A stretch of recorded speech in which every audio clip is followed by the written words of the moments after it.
welcome to another exciting episode of Way of the Brush with me, your host, Kris, aka Mini Wargamer Kris, aka The Name Butcher, aka Hey You, Get Off My Lawn. Way of the Brush, the most informative 120 minutes on the internet on the wargaming lifestyle. We'll talk about painting, terrain, conversions, and everything under the sun. If you're a first-time viewer, we do a lot of painting talk as well as a lot of what's under the sun, meaning no topics are barred. We'll talk about anything and everything, so be warned. Of course, if you are attending live, you can ask your questions over in the chat, whichever direction it might be, I don't know. And of course, you can also send your questions along with pictures of whatever you're working on if you need help or what have you, or just want to show off. You can send it to Kris@miniwargaming.com. It's in the description below, as well as a link to wayofthebrush.com. That's in the description below. Wayofthebrush.com is also the central hub of all this silliness. It has the links to all the social medias, as well as the Discord. The Discord's been fantastic, and it's a great way of staying in touch with everybody, and we've been building a really great community in there, and you know, it's a lot of fun. We share and laugh, and you know, of course, we've been getting together with conventions and things of that matter. So Discord has been really, really fantastic. Join us on Discord. Of course, wayofthebrush.com also has links for t-shirts. If you want to help support the cause and look like a connoisseur of all that is good and holy in this universe, they're wearing a Way of the Brush t-shirt. It's like, you know, when Superman puts on his glasses and he looks like somebody else, and he takes off his glasses and he's Superman, right? Or no, wait, better yet is when you want to look really smart, you put on a pair of glasses and you go, oh, hey, he looks a lot smarter. Well, when you do with a Way of Brush t-shirt, you know, it's the same effect. It's the exact same effect. People go, oh, this guy knows what he's talking about. You know, so. And of course, for everybody else who has purchased shirts, send me pictures of yourselves in your shirts, and I will add it to the Monkey Shrine, which is also on wayofthebrush.com. Just because, you know, it's a lot of fun. I've recently updated the Monkey Shrine from Adepticon. You know, also there's a blog on the website as well. I'm really kind of infrequent in updating it. I really should get better at, you know, jotting things down and putting them into the blog, and you know, just to kind of, you know, keep you guys up to date. But I mean, with the social medias and stuff like that, you know, there's so many different ways to stay in touch with what I'm doing and, you know, keep up to, you know, whatever goofiness I'm up to. So yeah, also wayofthebrush.com here, most importantly, you'll find a link on the first page of Patreon support.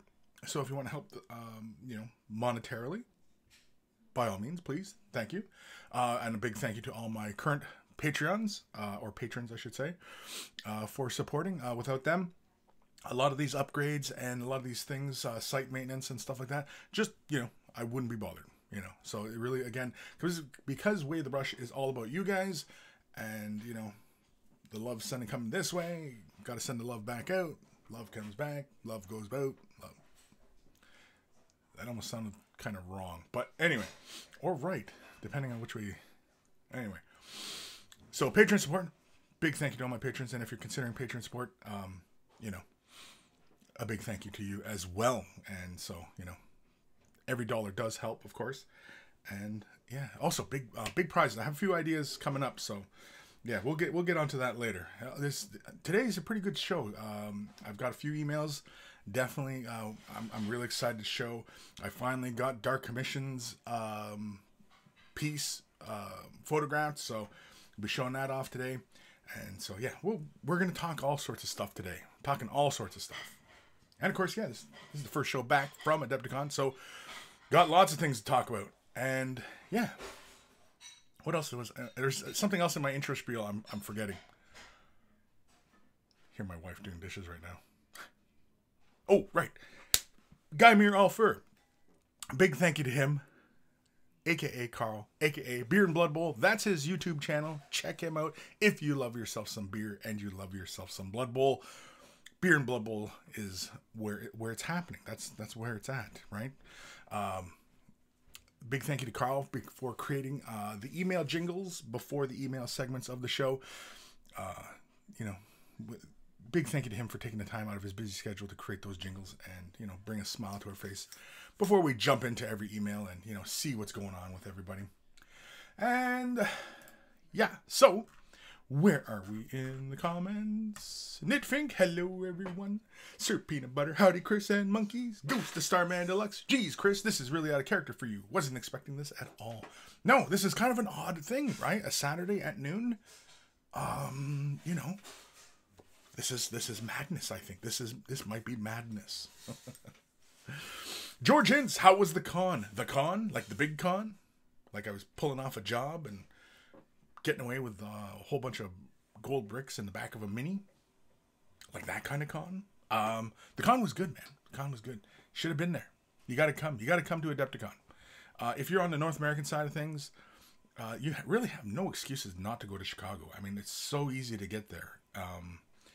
You know, there's like realistically, like start today, making the plans, save the pennies, make the arrangements, book the room, and come to Adepticon, because, man, that is where it's at. It's where it's at. So much fun. Of course, today, over on the European side of things, I do believe everybody in the UK is going to Salute. I believe that's this weekend, so that's really cool. I'd love to check that one out. Salute, yeah. And then the other big one in Germany, Spiel, if I'm saying that right. Yeah, it's a big one. I'd like to check that one out too. Apparently, that's a pretty big one. Liam Bond, hello all, hello Liam. Sophie, hiya Kris, and hi Monkeys, hi Sophie. Anthony B, hey Kris and friends, shotgun beers.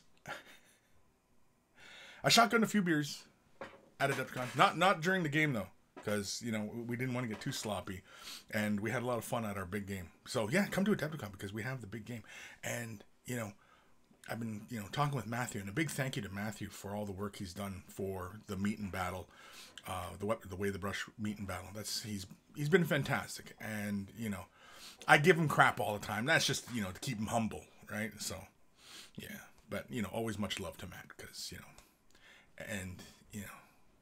and he goes on about boats. He loves boats. I don't know why, but he loves boats. You get him talking about boats, he won't shut up. John J, hey y'all, hey John. G squared, hey folks, hey Kris. Johnny Chop Shop, morning, painted monkeys. Paint me like one of your monkeys. J Plasma, hello. Dark Commission, hi Kris and Monkeys. There's Dark Commission. John J, LOL, of course, a juicy show I'm watching, not from my comfy painting chair, but instead from outside the airport. Whoa, where are you going? Long trip? Or is it just like a business thing? If it's just a business thing, then don't worry about it. But if you're going somewhere fun, then, send me pics. Send me pics of yourself having fun in some foreign land with your Way the Brush shirt. There we go. Nathaniel, greetings, Lord of the Monkeys and fellow monkey. Anthony B, episode 245. This might be madness. Dr. Santos, hello. Nathaniel at Kris, episode 245. Pulled off a heist and a muscle. Pulled off a muscle or just pulled a muscle? Because if you pulled off a muscle, is that a euphemism for something? If you pulled the muscle? Anyway. Aaron Seach, howdy Kris and Monkey Brethren. Still fighting off Concrete. You know what? Knock on wood. I haven't gotten anything. So, there is that. Of course, though, I'm usually pretty good. And I do carry around Perel with me. So, yeah, that usually just kind of takes care of it. And, I'm not really in the habit of, like, touching my face. Like, digging my fingers into my eyeballs or putting my fingers in my mouth or, you know what I mean? Like, I am a bit of a nose picker at times, because sometimes you're waiting for the bus and you got like a good 15-20 minutes to kill. So you might as well jam a finger up there and, dig around, see what you might find. You never know what you'll find. You might find a goblin. George Hintz over on Twitch. Is the dropping video on your end? I don't know. Is it? Is it? I'm showing everything okay. Twitch is showing okay. I'm not showing any drop frames, so I think it's on your end, buddy. I'm going to have to say it's on your end because my program shows 0 drop frames, which is pretty good. But we're only 11 minutes in, and I'm sure an error in the transmission will occur, as invariably it does. Nathaniel at Kris, you're at the Spiel, pronounced Spiel. This year, me might meet if I get vacation. No. I'm not going to Spiel. Spell. Anyway. Yeah, Spiel. Is it Spiel or Spiel? Either way, it's the big convention there. That's model related, right? Now, I've never been to it. I'm not 100% sure. I know I had received an invitation from this Chinese company to join them at Spiel. Unfortunately, at the time, I wasn't able, because it was like a week or two before the event, and I was like, I'm not going. I said, well, could join us at the thing, and I was like, all right, but we're gonna have to put a rush order on a passport, because at the time I didn't have a passport, and so yeah. But anyway, yeah, I'd like to go because it sounds like a really great event.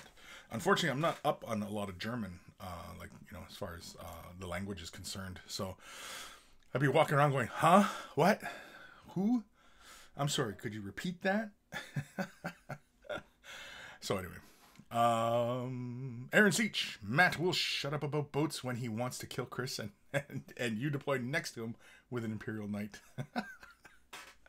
Yeah, I know. He was, I only kind of went after him in the big game just because it was kind of fun, and it's fun stressing him out. And yeah, don't take it personally, Matt. I just having a bit of fun.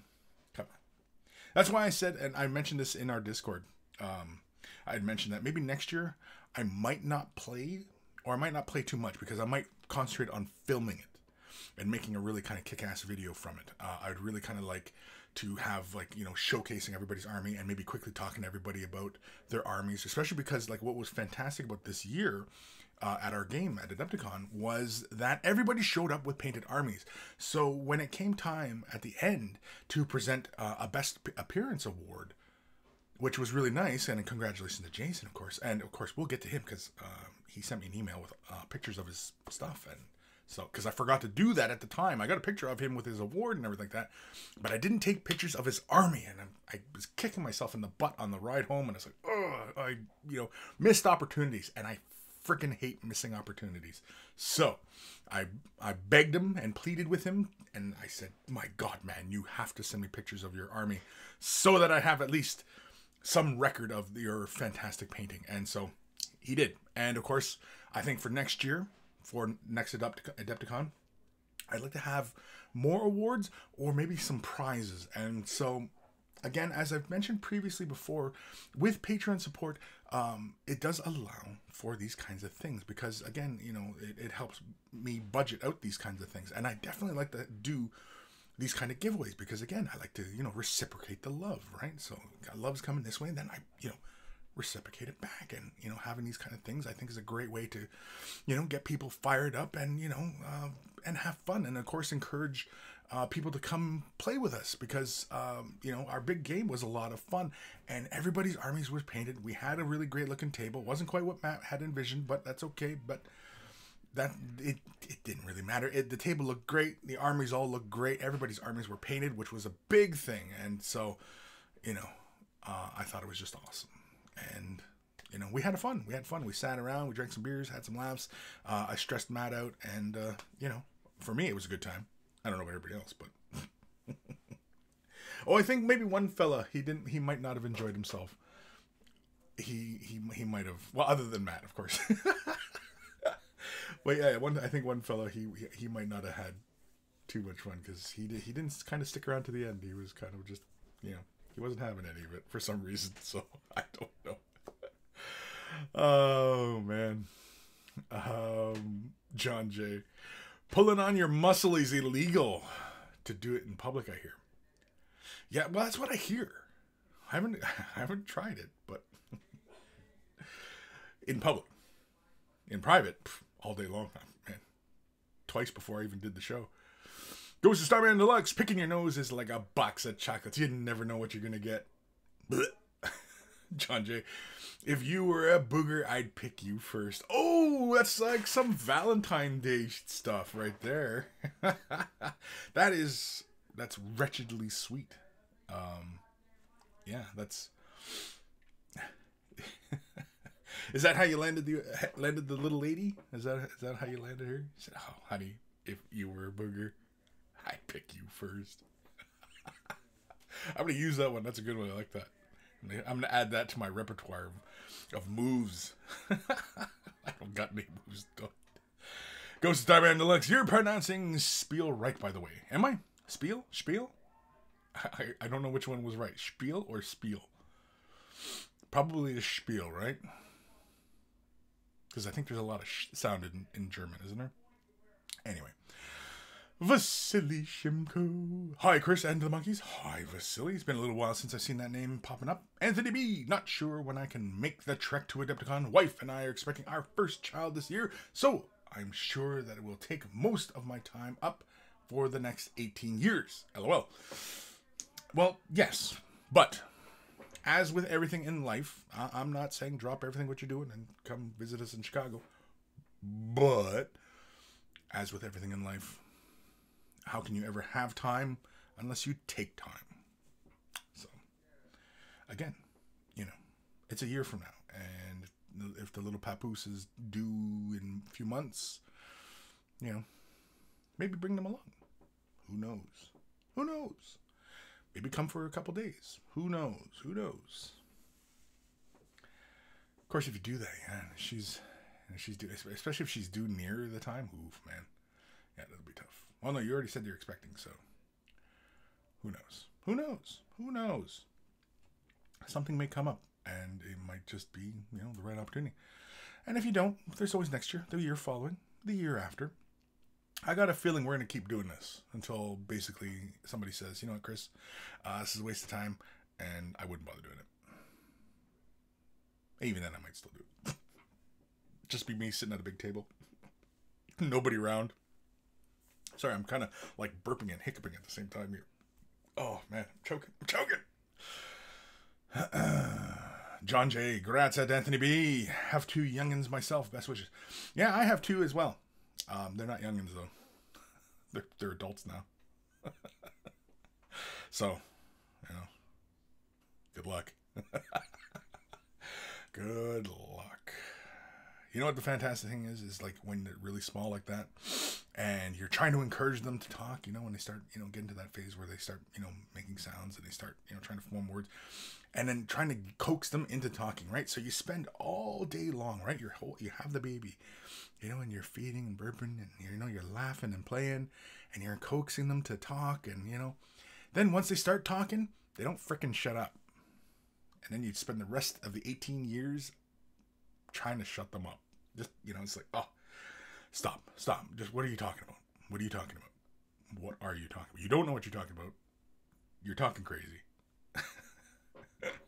So, there is that. So, just be warned.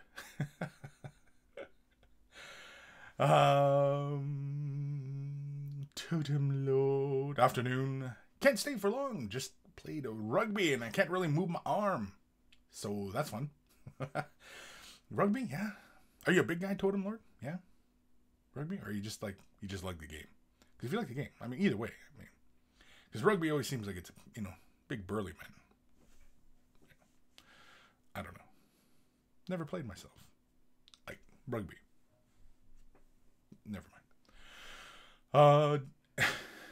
Aaron Seach. Jason's nids were fantastic. Frickin' fantastic looking. They were frickin'. J Plasma, I'm studying for an exam while listening to Kris, and I don't know if it's helping or hindering me. If you're listening to me, and if you're just listening to me, or even if I was in the room with you, do you think I would be helping or hindering? Because knowing myself, I'd be hindering. Yeah, it'd be a hindrance. You can't sit there and, you can't be listening to me and studying at the same time. It's just, yeah. But you can't blame me if you fail, first of all. Don't blame yourself. Vasily, and it'd been a while to see you again. Yes, maybe. I'm going to assume, Vasily, that you have been busy with school. That's why we don't see too much of you. I'm going to assume. I don't know. Could be other things. You don't have to tell me. Aaron Seach, if you like this hobby and gaming, Adepticon is the most fun you will have with your clothes on. And I agree. I agree with that. With your clothes on, of course. Just that qualifier right there. I can't think of anything else that's more fun than Adepticon with your clothes on. Of course, if you plan it right, Adepticon without your clothes is a blast. Totem Lord, I'm semi-converted, converting some Orc HQs at the moment, so should have emails of them soon. Awesome. Awesome. I can't wait, Totem Lord. It's been a while since we've gotten an update from you, so yeah, be very cool. Anthony B, I'll fly to Chicago just to shotgun some beers, then go home go home or Kris. If you're ever in Vegas, let me know. You're in Vegas, Anthony? If you're in Vegas, dude, well, I might have to come to LVO. I just might have to. I might have to make that trip. Because that's what, after Christmas time, I believe, right? LVO? Maybe I'll make the plans this year. Because I've always wanted to see Vegas. Maybe I'll take the old lady. Make a Vegas thing. You know. Or maybe I won't take the wife. I don't know. One of the two. Either way, it will be dangerous. Sophie, have you been talking to my dad, Kris? Oh, about not shutting up? No, well, because like I have a son and I have a daughter, and they're both, well, my son is older, and he's an adult, and my daughter, she's turning 17 this month, and she's an adult. She's more adult than me, really, and yeah, I just think back when they were just little chubby lumpkins, and I was holding them in my hands, and it's you know, come on, say dada, say dada. And then once they started talking, then I was like, oh, for God's sakes, shut this kid up, please. That's awful. I know it's awful. But hey, that's why you guys tune in, right? For the crazy crap I talk about.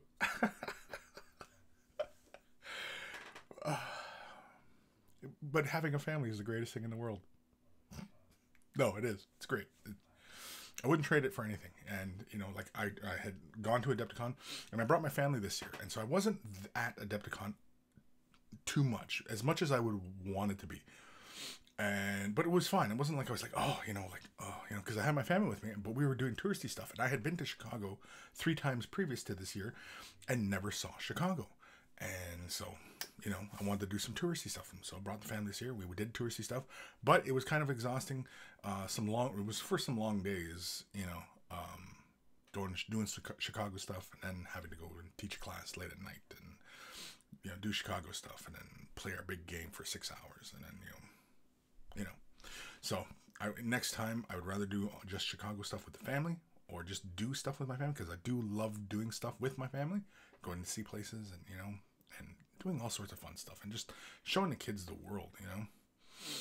And when I go to conventions and stuff like that, I'd rather just be able to be there for the convention to do just convention type stuff, you know. So it was a tough battle back and forth, but I survived.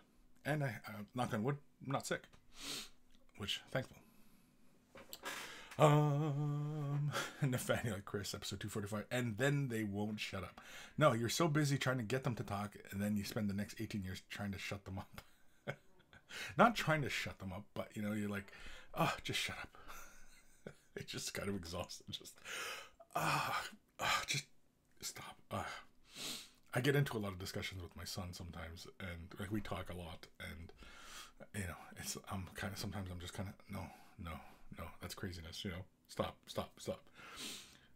But I think because he's got his dad's brain and, you know, he likes to ask questions, and I fully encourage questions all the time because to my way of thinking, asking questions is the most obvious form of intelligence, right? A person who doesn't never ask questions and doesn't question a thing, they're just sheep. As far as I'm concerned, they're sheep. You don't question whatever it is in life, anything, everything, right? You don't ask yourself questions. Why is this, why is that? When does this, why? And you know what I mean? Like, if you don't ask those kinds of questions to yourself and to others, then yeah, you're just a drone. You're just a sheep. You're just, right? So question everything. I always encourage questions. Question everything. Because otherwise, what's the point? All right? Totem Lord. Not a big guy. Not really. I'm about 5'9". Really? Okay. But like, are you built like a brick shithouse or what? Ben Ellis, hello all, hello Ben. Vasily, yes, was busy at university, I'd imagine. Totem Lord, Nudist Adepticon 2020. Yeah, I don't know. Again, because I mean, like, I'm trying to say, okay, would I want to see myself at Adepticon nude, playing games and painting? No, I wouldn't. It'd be an awful experience. It'd be awful. It'd be downright awful, and I wouldn't, I wouldn't encourage it. Even nudist colonies, they think, oh, nudist colony, ooh, yeah, those are not what you think they are, or what you're imagining, the Hollywood version of what that is. No, it ain't that. It's your grandma walking around with your granddad. There you go. So there's the visual for you. Enjoy. Aaron Siege, take it from this guy. It is even more enjoyable when you get your kids into the hobby with you. Yes, I agree. Both of my older boys were at the game, and my oldest played his orcs. Both had a blast. And yeah, and those boys are hilarious. They're boys. I know. And yeah, I mean, like I said, I've got kids, and they're older now. They're a pain in the ass, but it's fun, and you love them, and you honestly cannot even fathom. You can't even fathom it, what it would be like without them. And you don't even want to go there. You don't even want, when you have kids, and you're holding the little bundle of joy, or you're holding this big monstrosity of a kid standing next to you, which is my case, you just, everything's always about them, and yeah. Anthony B. LVO is usually in January, February. Vegas is actually very vacation friendly with wife and kids. If you plan it, let me know. I have a bunch of cool things to do. Okay, you know what? Okay, I'm gonna have to make arrangements. LVO 2020 would be 2020. So LVO 2020, I'm gonna go. I don't know if Mini Wargaming is gonna go. I think because with this whole bunker thing, I think really because we've kind of gone out and, being places. I don't know if we'll continue to do that, as we might become very busy with everybody coming to us. So, I don't know. Old Man Logan. Hey, Kris. Hey, monkeys. Hello, Old Man Logan. Welcome. Dr. Xantos, should I get some cola for my rum? Sure. I'm not a big rum guy, and I'm definitely not a big cola guy, so whatever floats your boat. Now, one of the guilty sins that I'm guilty of, which I have every once in a while, I haven't had one in a while, actually, but the one I enjoy is a rye and 7. Okay, rye whiskey and 7. And, I've been known to enjoy that once in a while. But usually, the last couple times I've picked up bottles, it's usually just whiskey. I pick up either Jameson or Bushmills. Man, I just drink it straight. Sometimes right out of the bottle. It all depends on what kind of day it is. No, I don't drink out of the bottle. Not since I was an immature lad, which was last week, basically. I'm saying immature. Come on, when did I ever mature? Vasily, yeah, questions demonstrate interest, which is usually a sign or spark of intelligence. Yes, definitely. I concur. Questions are what make us human and what make us intelligent. And people who just accept things without asking questions, even internally, just sheep. And, because I can forgive a sheep for being a sheep, but sometimes, when you have people who seem intelligent and you assume are intelligent because they do ask questions, yet don't choose the right path or work counter to the rest of society, then you got to wonder what the hell's going on. Yeah. Old Man Logan, why you gotta judge people for not? For not, are we busting out some Shakespeare? Why you gotta judge gotta? Because Shakespeare would have used gotta.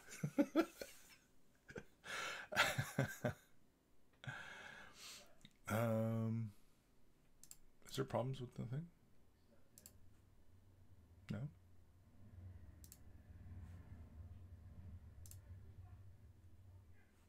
Yeah, no? I'm not broadcasting on Wi-Fi. I seen Dark Missions come broadcasting on Wi-Fi. I was on Wi-Fi? Or you're just saying, oh, why? I thought maybe I was having technical issues or something. Gotcha. Nathaniel and Kris, my brother became a father last year. I will teach my niece all the things. Your niece all the things he does? Or she does. He does not want her to know and how to ask all the questions he will not answer just to annoy him. Yeah, you know what? And I fully encourage it. You know, get the little buggers asking questions early. And that's why kids, when they hit that certain age, and any parent will know, or anybody who's, you know, dealt with tiny children, I'm talking like toddlerish, anybody who's, you know, they hit that why phase. Why?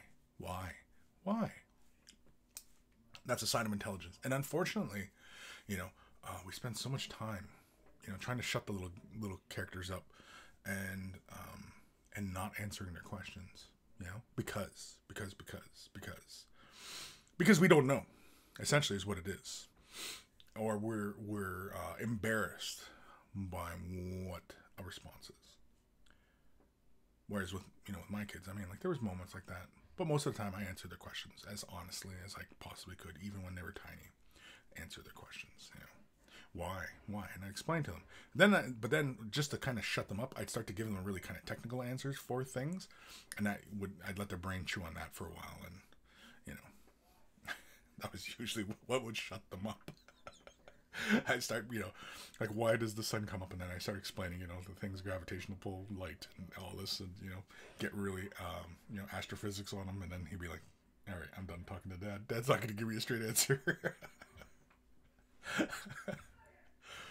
Totem Lord, I'm far from being a brick shit house. I'm pretty built for my age, but not only compared to those that aren't playing rugby. So I get pummeled quite a bit. Well, as long as you keep getting up, man. Keep getting up. And don't show them you're hurt. You're painless. You're painless, man. Show them that you're painless. They'll think you're some sort of freak, and that'll scare the crap out of them. I was like, Jesus, this guy's bleeding from the face. He didn't even notice. Look at his tooth missing. Didn't even notice. What a freak. That'll scare the crap out of him. And I know all about scaring the crap out of people. Anthony Me, episode 245, straight from the bottle. We're shooting straight from the bottle. I was gonna say shooting straight from the hip, but I was still reading the sentence. It was straight and shoot from the bottle. Shooting straight from the bottle. Dark Commission, episode 245. Oh, broadcasting on Wi-Fi. Why? Oh man, well, because, you know, this and this and this. Why? Nathaniel and Kris, episode 245 of Sheep and Wolves.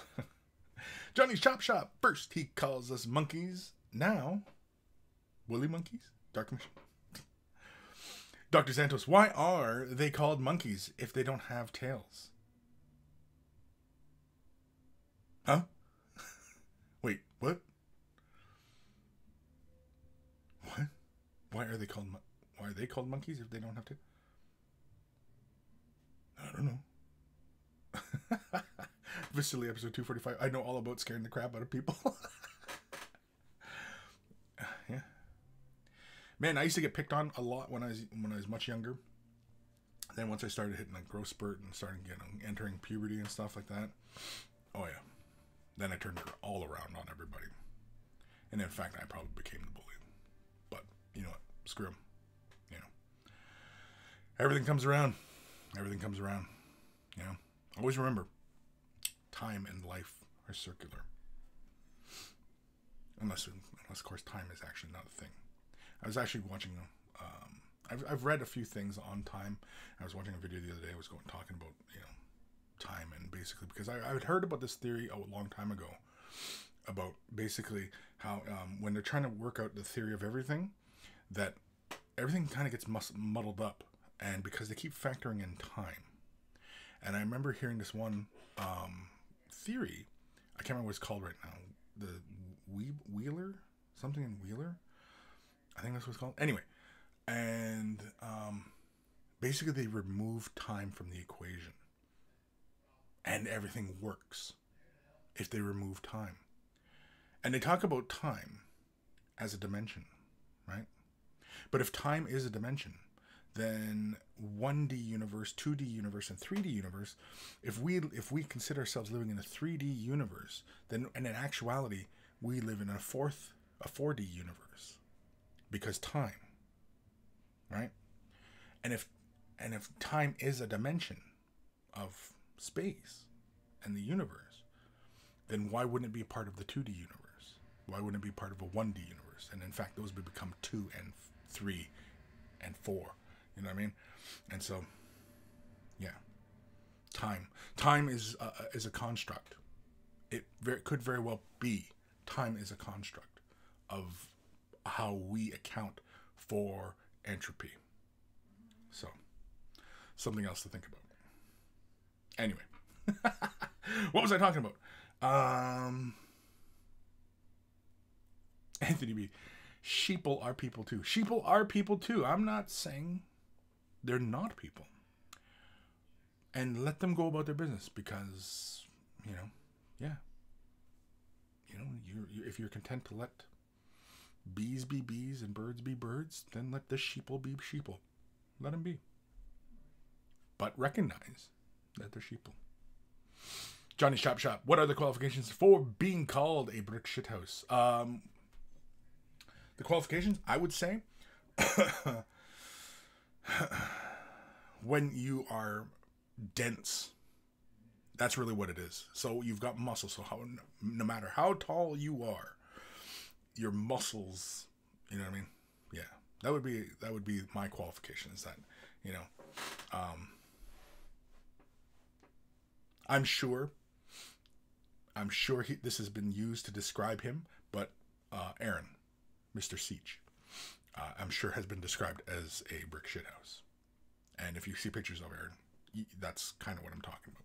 That's typically the guys that I've experienced that you would describe that way. That you just, you can't knock them down, and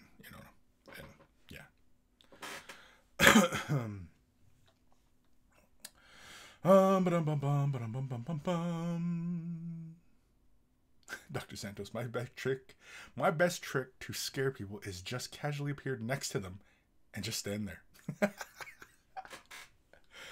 The other one I used to like doing was basically is, okay, I'd be looking off somewhere, right? And somebody be standing, like, so imagine you're the person standing next to me, right? And I'd be just like, whatever. Mm-hmm. Don't you hate it when people talk to themselves? And then, of course, you would respond, why, yes, I do. I wasn't talking to you. And then walk away.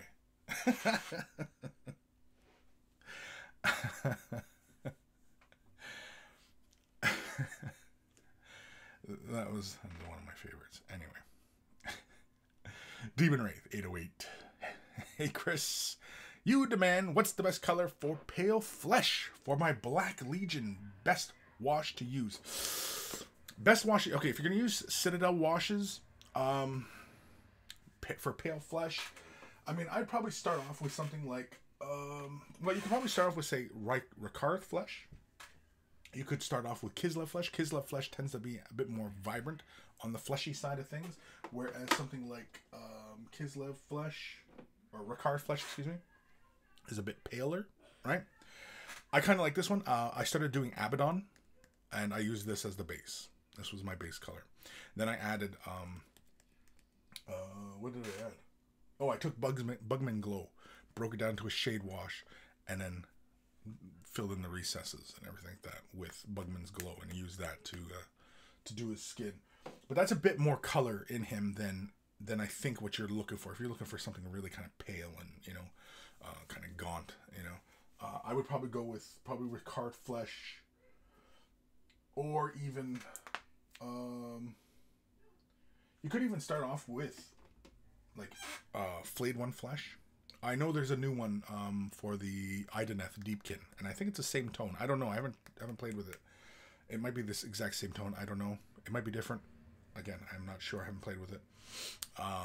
But yeah, you could start off with a base of this, and then go with a shade of, like, you could take something like I really wouldn't use Reichland, because Reichland would bring a lot of red and really warm brown. And Agrax is just a little too dark. I mean, if you want to go for contrasty, sure, but you're just going to go from this really light tone to a really kind of dark tone. And I mean, if that's the kind of look you want to go for, sure. But personally, I probably would base in Ricard or Flayed One Flesh, and then break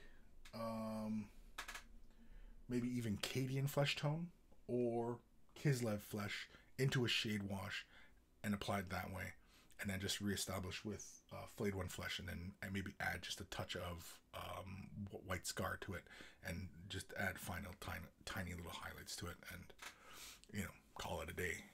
If that's the kind of really light kind of skin tone you want to go for, almost, you know, ghostly, really. So hopefully Demon Wraith or Demon Wrath that helps. If not, let me know, and we'll try and figure something else out. Vasily, puberty twisted innocent young Kris into someone or something else. It did, as it does everybody. Time twists us all into different things. I'm not exactly what I was when I was a young man. I was more of a jerk when I was a young man. Now I'm just an older jerk. Totem Lord, I've got to be off now, guys. Would love to tell you more about me getting beat up in a sport, but there's time for that next time. Time for that next time. Peace out. Piyaki Oyut. Or as we say in Canada, peace out. Oot. I can't even do it. Dark Commission episode 245. I knew I'd grown up when I started hitting people. No, because I mean, kids hit each other all the time, right? But definitely, I mean, I got in a lot of fights when I was younger. Right. Yeah, well, I was, yeah, even in adulthood, I got into a few. But anyway, TH spoken in a well actually voice. Technically, we're called apes. Technically, I think we're not called apes. We're in the category of apes, but I don't think we're technically apes. Dr. Santos, time is an illusion. Yes, possibly. Possibly. Dark Commission, time is the distance between events. That's how we categorize it. But is it really that? Is time, because that's the question, is time really what we think it is? Is time something? Right? Time might be just how we perceive things, because there's many things in this universe that are outside of our experiences and outside our perception. Okay? Now you think, okay, well, you know, what do you mean by that? And, well, think about it this way, okay? Our eyes are only developed to perceive a certain spectrum of energy, of light, right? We only perceive a certain spectrum.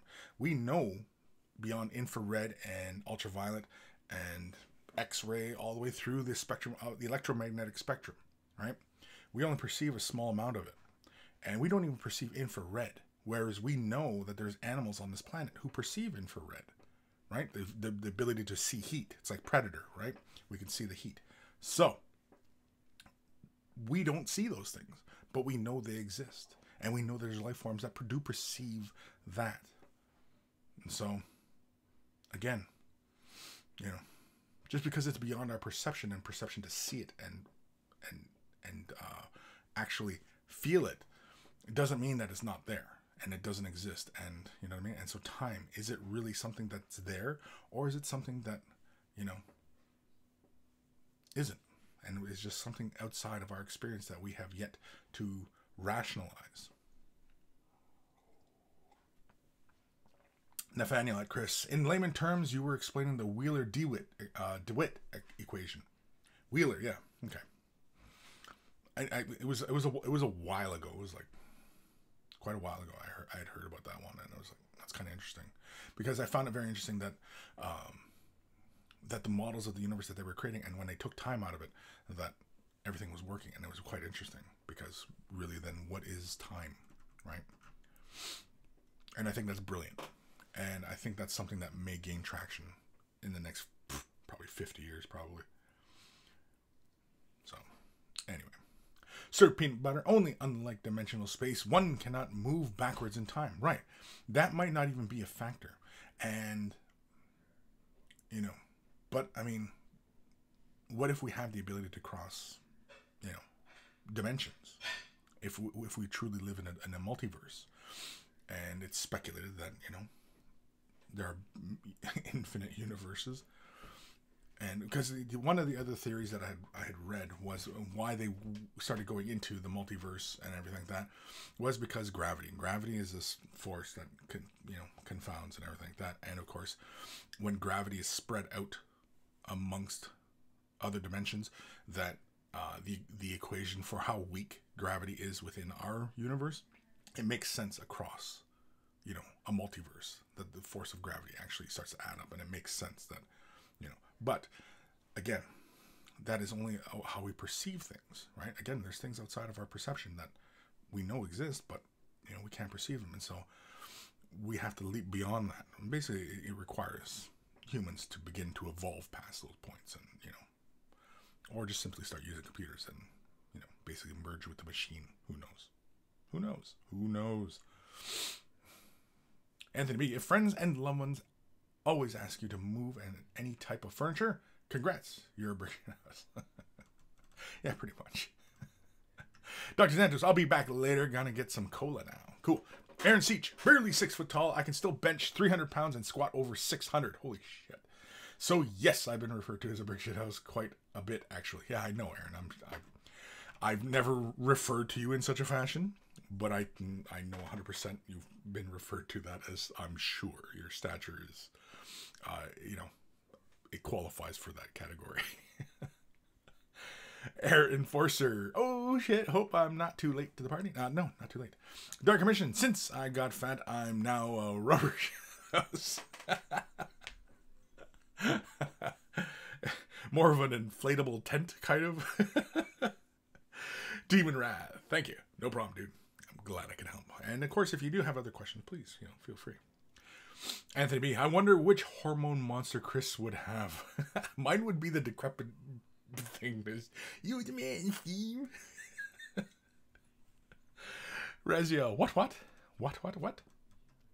I arrived to. Is time what we think it is? Yeah, that's exactly it. PHDA, or is it Fudda? Fudda?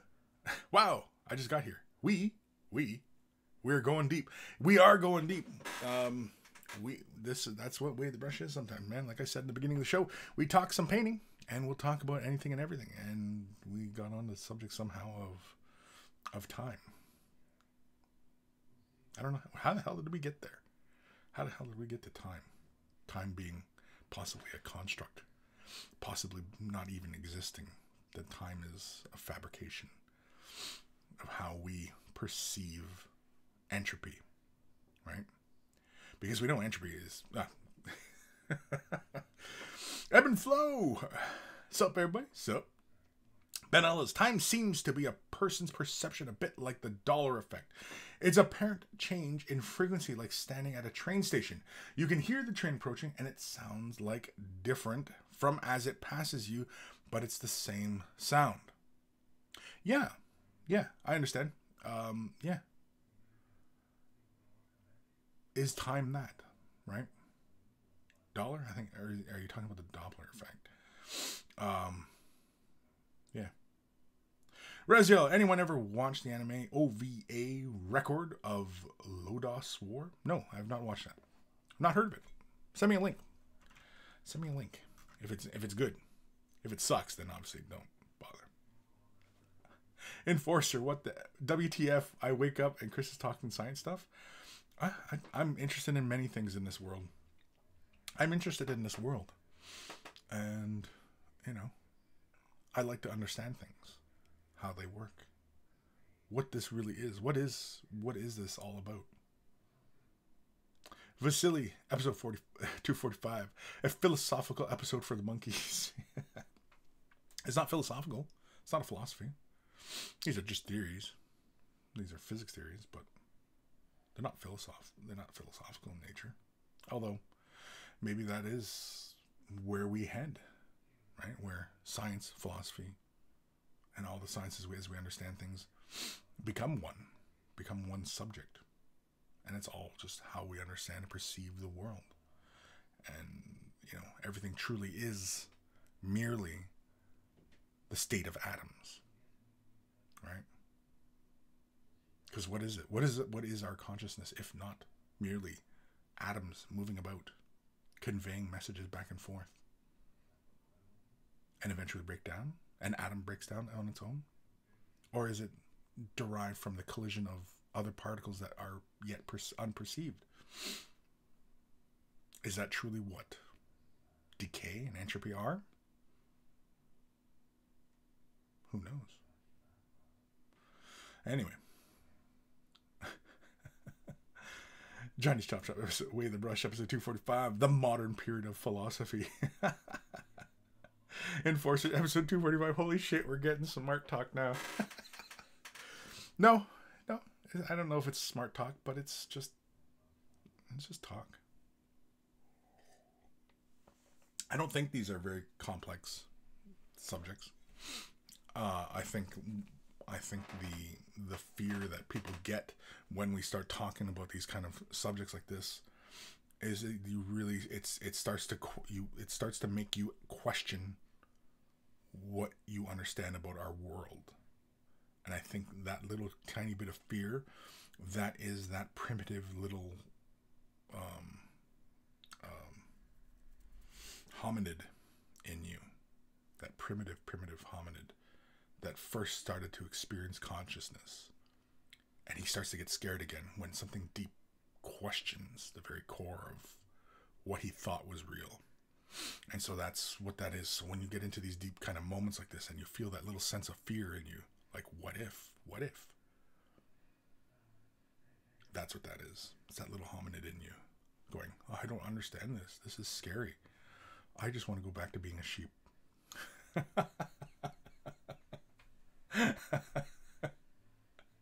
Or maybe not. Maybe we're all going crazy.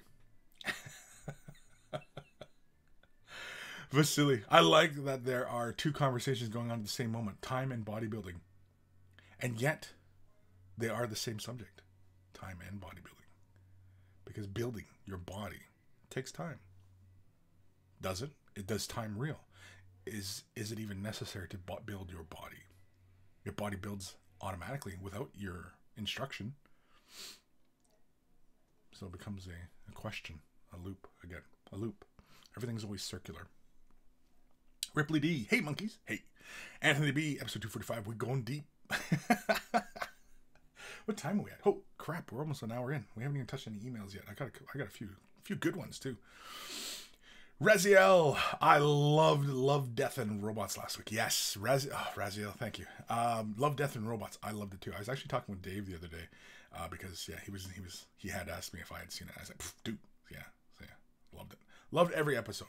A few of those episodes I would love to see more of, but I think that's just good storytelling, good world building, where they can create something and you want to know more, right? You know what I mean? Like you were, like that first episode, you're like 1 minute in and you're like, wow, I want to know more what this world is, what's going on, what is this all about, and what's going on, and that's just good storytelling, good visual storytelling. Definitely though, I love Death and Robots. Excellent series, and that's called Volume 1, so I'm hoping that there's going to be a Volume 2 soon. I'd imagine maybe another year, but I hope there is. Because that was a fantastic series. And you know what? I love just short stories like that are just creative and just explore whatever. You know what I mean? Like the one I thought was absolutely brilliant and hilarious, and it was really in the vein of like Hitchhiker's Guide, was the various times, right? If Hitler, what would happen if Hitler died before starting the Second World War, right? And that one just cracked me right up. I thought that was brilliant. But again, like that kind of series, I'd like to see more of that. I just like to see just what would, you know, because like the way it ends is what if Lincoln shot first? And it's kind of a nod to what if Han shot first, right? Or, you know, Han did shoot first, and it's kind of like that. And so I thought it was hilarious.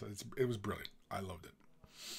The animation styles in it, I loved all the various animation styles. I loved just certain risks that, you know, the animators took. It was just brilliant. It was brilliant. There's no other word for it. It's brilliant. And every one of those episodes is excellent. There was not a single episode in any of those that I thought, whatever. Not one. So if you have Netflix, definitely watch Love, Death, Robots. If you love animation and you love good storytelling and you love sci-fi, and if you love love and you love death and you love robots, you're going to get it all in that series. Rezio, Lodos War is badass. From the 90s, is basically a Dungeons & Dragons campaign in anime form. Interesting. Ben Ellis, episode 245, Deeper Than Whale Shit. Yeah, what happens to whale? Whale poop. When they poop. Do they poop? Yeah, they poop. They must poop. Waste has to go somewhere. They produce waste. They have to produce waste. Do they just swim along and just, you know, and then just leave like these little whale turds floating along? Or does whale turds sink, or do they float? What happens to whale turds? What does happen to whale turds? I'm kind of curious now. I gotta know. Somebody find out for me, please. Let me know. Type it in the Ben. Let me know what does happen to whale shit. Vasily, most science is developed from philosophy, as far as I know. Yes, yeah, definitely. Because again, it begins with questions, and philosophy is one of those earliest forms of who are we? Who are we? You know, and so yeah, you know, that's it. Jeez Louise, I'm getting bombarded by Twitch right now. Let's quickly skim through here. Dark Commission, episode 245. Is it philosophy or is it too much coffee? Excellent question, Dark Commission. And yeah, we're gonna run with it. That's the name of our show today. Is it philosophy? Is it me trying to sound smart? Or is it me just babbling on about crap? It could very well be me babbling on about crap. Oh man.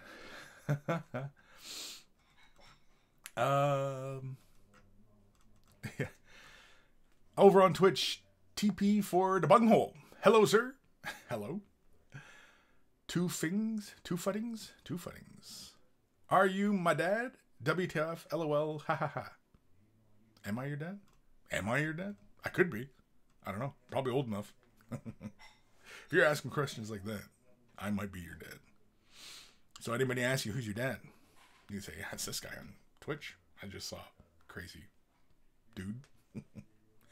Optimus Flame, Way of the Bush. Ha ha ha.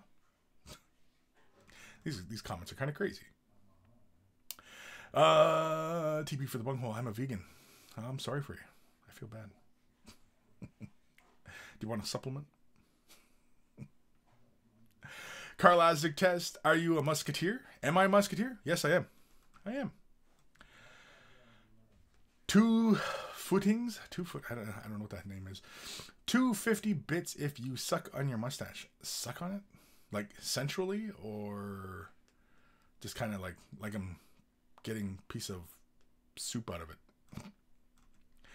Carl Azdic test. Where is your sword? My sword? My sword's right up there. It's a laser sword, often referred to as a lightsaber. Way of the Brush, episode 245. Wasting away on paint drying. Carl Azdic test. A plumed hat. Shogun Ka William Ka. We are painters. Where is Dante? Where is Dante? I don't know. Two footings? I don't know what the hell that name is. Pour paint on your head for 5k bits. Pour paint on my head. What is this, a dance monkey dance thing? Fada, what is happening? LOL. I don't know what's happening. I think I'm getting bombarded. Yeah, I'm getting bombarded by people. I might have to. Change the thing on my Twitch here. Oh, you know what? Yeah, let's do that anyway. Just because. Just to slow this down. Yeah, let's slow this down a little bit. And let's make that. And yeah, we'll have to do that. There we go. There, that settles things down a little bit. See, when you talk crazy, see, that's all I did. See, I didn't really discipline my children very much beyond a certain age. Then it's kind of, but you just, like smacking your kids, it's not necessary. There's other ways you can discipline. Let this be a lesson. Again, with lessons. Aaron Siege, episode 245. What happens to whale turds? What does happen to whale turds? That's what I was asking. What happens to whale turds? What does happen? I don't know. Enforcer. I think it dissolves in water like cloud of poop. So you think maybe like when an octopus squirts and it's a big cloud. You think like whales are going along and it just is this little cloud. Do whales fart? Do they get gas? And they have to fart because they're big mammals, right? So we have to imagine that they kind of process food in a similar fashion we do. So as they're cruising along, what do they do? I don't know.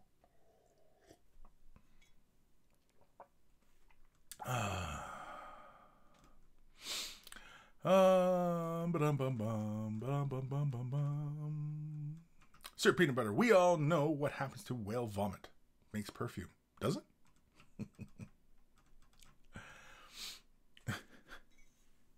Cocking, there's a raid on Twitch. Is that what that is? Is that what a raid is? I don't know. I have no idea. Darren Com, whale BMs are liquid. They just leave a liquid cloud behind them. Yeah, is that what it is? Okay. I don't know. I have no idea. That's why I'm asking. Because it's something I've never considered, never wondered. But then once we started talking about that, I was like, yeah, what does happen? Vasily Shimko, Kris is the dad of us all, all of us. Sometimes. Sophie Wow, there can never be too much coffee. No, I agree. Ripley D takes me back to my philosophy class days. The teacher was really cool, and it definitely humbled and smartened me up. Good. Hopefully, it made you ask questions, and not simply just accept things, Even things that you might hold dear, you should always be willing to question. If you favor yourself to be an intelligent and enlightened being, which is, I think, something we all strive for, right? We all want to be enlightened, be intelligent, perceived as intelligent, at least perceived. Anyway, we could go off on. I could go. Man, you get me after a few, not even coffees, but special coffees. Yeah, we can get some. We can get really deep. Vasily, yeah. I had a good professor at a previous university too. Hope I'll have a good at the new two. At the new two? At the new two. At the new two? Liam Bond, ignore the Twitch baits. Oh yeah. I've moved past them. I'm not reading them. I switched it so that they have to be a follower for a day before they can leave a comment. So a warning for everybody on Twitch, that yeah,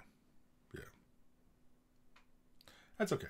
I don't care. It seems like things have calmed down now. Yeah, everything's calm. The children have finally settled down.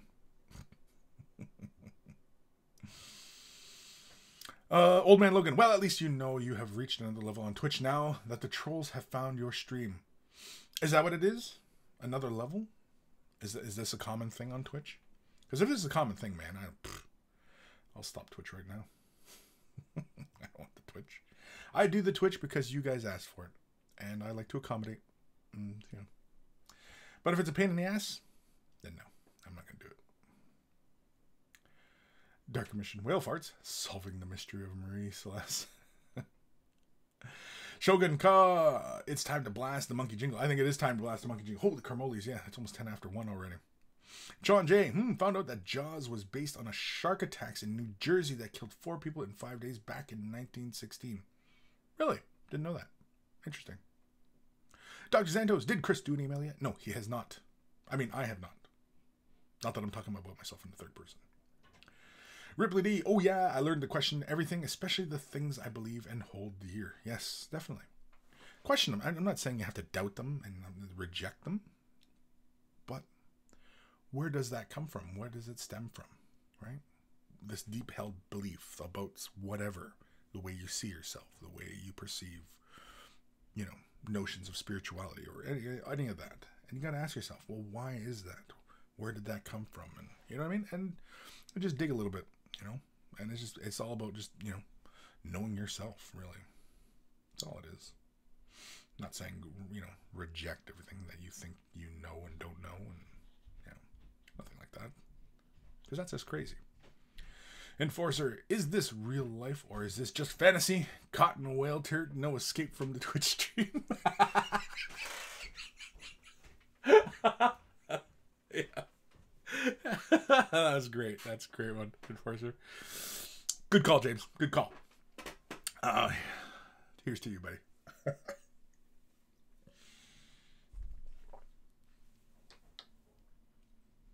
Shogun Ka, William Ka. I am the only one that is a day subscriber. Is a day subscriber? No, you're not a day subscriber. Because you have to be a subscriber for at least a day. You have followed for at least 1 day. Right? So, that just calms down some of these guys from... yeah. And you know what? Like, unfortunately, because I'm not really with it, as far as this whole, you know, internet culture. Like my kids, I'm sure some of the crap that the kids are writing there, my kids, I'm sure probably understand exactly what they're talking about. But I don't get it.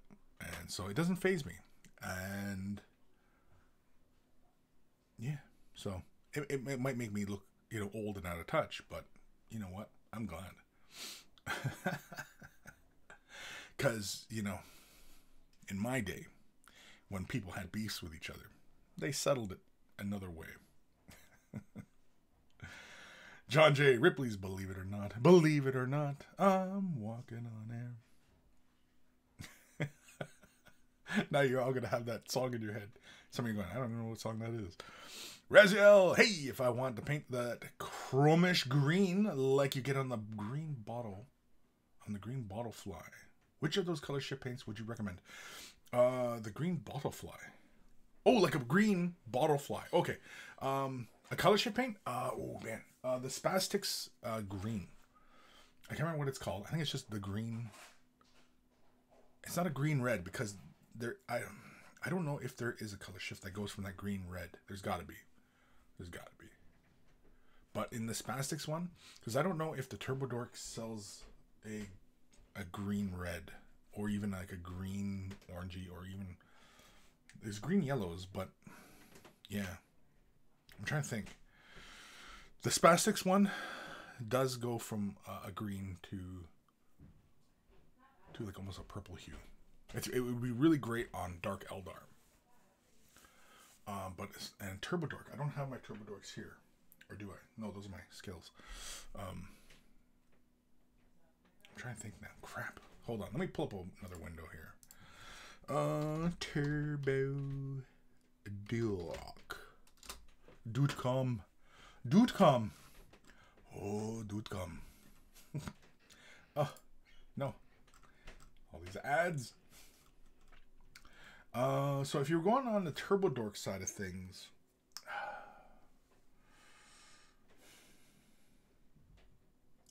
Going for that kind of green fly look.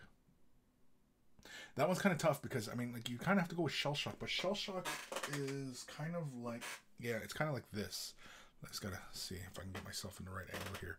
You see it's kind of yellowy gold, and then, oh, I got a colored light going on, so it's probably gonna show up a little funny here. Hold on. No, it's not gonna, yeah, because I have a colored light above me, so we're just gonna get reflections of that, but this shines back. Oh, maybe I'll go with this side here. Will it work on this side? Kind of. You can kind of see how there's, you see there's a bit of gold on that side, and there's purple on this side, and you can kind of see some purple, and you can see some gold. Yeah, you can see how it's changing color. I can't get it any closer than that, but anyway, yeah, Turbo Dork. I don't know if they make a red green. Maybe that's something to suggest if it's something that they can pull off. I mean, Greg is very accommodating, and he's very enthusiastic about this. And I mean, I do really enjoy their paint line. It's awesome. And so far, everybody I talk to enjoys their paints as well, which is great. You know, and this is the kind of thing when I'm talking about innovation and, you know, outside the box thinking. Turbo Dork, this is why I get behind Turbo Dork, because they brought something new to the game. We didn't have all these colors and, you know, these really fantastic metallics. We didn't have this 2 years ago. Wasn't a thing, and now we do, and I think it's fantastic. That's why I fully endorse it. And the thing is that they're making a great product. So, yeah. Why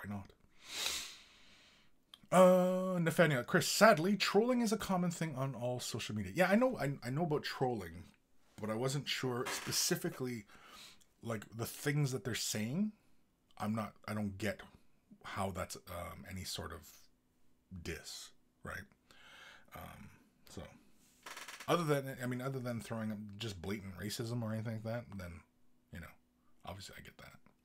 But as far as, you know, other stuff, I have no idea. And racism on the internet, it's rampant, you know. It's kind of become white noise now, because there's this anonymity in the internet, and, you know, people feel safe behind that. Yet these people, because typically, you know, anybody who's really racist, they're afraid, they're fearful, they're cowardly, they're cowards. It's the only word for it, is they're cowards, and they're cowardly souls. And that's why racism is rampant on the internet, because they can hide behind that veil of, you know, not knowing who's on the other side of the keyboard. And that's it. The internet is the coward's playground. It is. Because the real world is for real people. And, you know, the internet's for cowards. It's the coward's playground.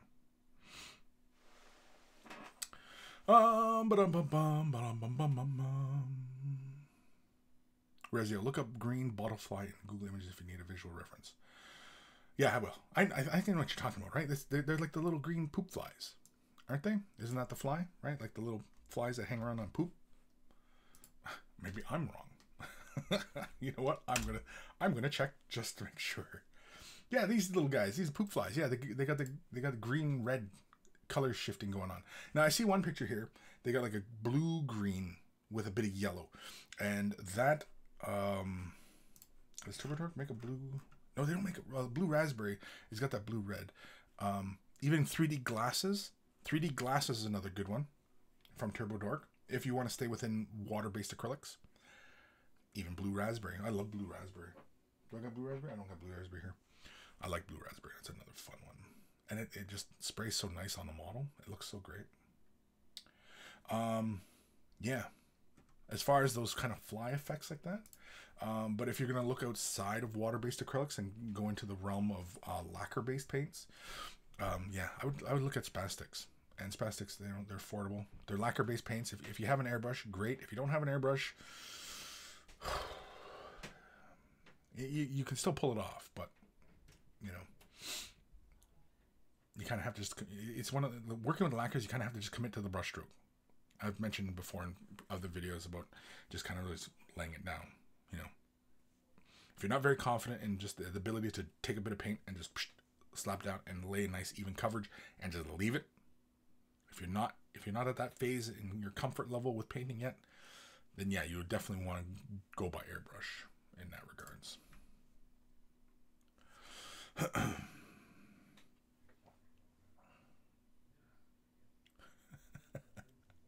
Resi, I'll definitely try Turbo Dork. Shogun over on Twitch. Get on with it and do an email. I know. Well, holy crap, it's 20 after. Yeah, you better right. You're right. You're absolutely right. Aaron Seach, Turbo Dork metallics are amazing. Fell in love with them while painting my knight. Exactly. G squared at Kris. Did you mean to say that? Racism has become white noise.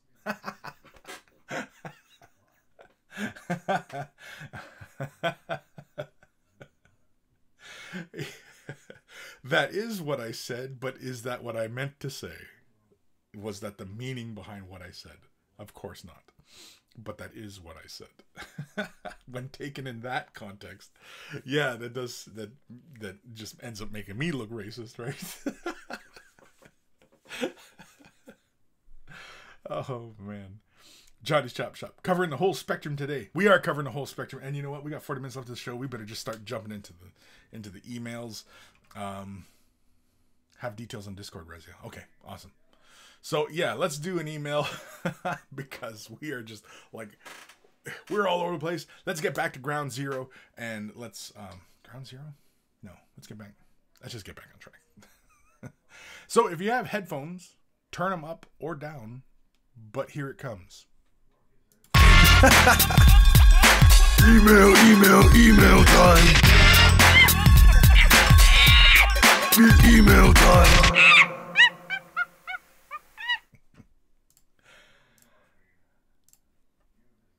Oh, I'm done. I don't actually hear the music. It just plays. This one is from our good buddy, Enforcer 357. Hail, mighty monkey lord. Sup, it's Enforcer. Here, been a long time since I've sent an email. Actually haven't sent one since I started this hobby. Anyway, I thought I would share a special project that I've been working on for Adepticon. May I present the Hounds of Crackguard, a Grey Hunter squad who has been afflicted by the curse of the Wolfen. Sadly, haven't gotten the transfers on them yet, but will be using them at our game if it has already or hasn't happened by the time you get this. I also have them with them Sigvard the Unbroken, a Wolfen venerable dreadnought, with a little crappy surprise, a pick of my army now at full power. I think I've come a long way. With kind regards, Enforcer 357. P.S. Tiny baby teddy bears. Tiny baby teddy bears. So this is Enforcer's pictures. The pictures, the color's a little bit hazy. I don't know if that's because your camera lens is dirty or what, but I recently discovered, well, my wife recently discovered that she was wondering why her selfies weren't looking as sharp and clear as her phone definitely should be. Because of the case she has, it in fact encourages crud to build up on that selfie lens, the lens that faces back at you.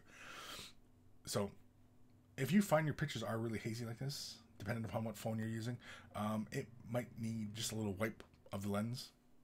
But either way. So far, everything looks good. I mean, at least as far as what I can see. I like the freehanding on the knees. I like that you went for that. Really good stuff. The painting looks clean. And we were talking about you painting the plastic, right? Is this an example of that, James? Did you simply just paint the other areas and lift the gray of the plastic? Or was that something you were just toying with? I like the freehanding on the leg of the dreadnought. That is bold. Nice and clean. Really good stuff. I think a little bit more care in the runes. You may want to try. I've shown in a few videos in Mini Wargaming's Vault on getting paint into those little runes nice and neatly. And not the nitty gritty of it is essentially use Liquitex Flow-Aid. Just a little drop of Flow-Aid in the paint, and it'll help creep into those recesses. So basically, you can lay a little bit of paint down in that rune, and then use your finger really quickly and wipe the excess away from the outer edges, and that way you clean it up, and the paint only sits inside the rune. That's cool. That is really cool. I like that. That's a great idea. Now, is this for just gigs, or is this like to show like when he's destroyed or something, like when he's damaged and he's just all exposed? And that's a really great idea. Holy kermolies! Look at the army now. Look at that. Damn. Impressive, sir. Impressive. Looks really good, man. Oh, there we go. We got a nice clear picture here.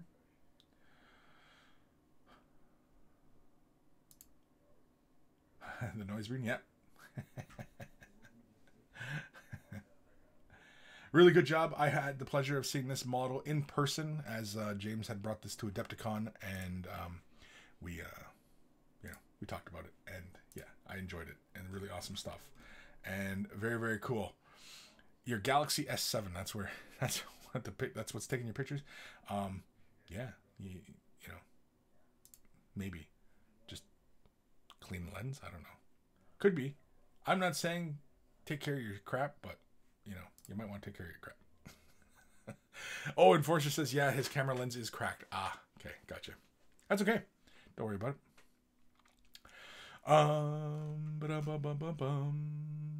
Where am I? Enforcer. Those no, those were fully painted. My left plane were on my Reavers. Gotcha.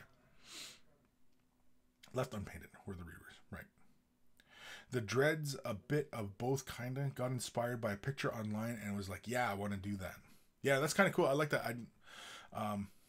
You know, it kind of looked like maybe like, you know, when he's destroyed and you could put like flame markers on him and just kind of like he's like, you know, and his dreadnought's dead, and you know what I mean, he's like still in there screaming.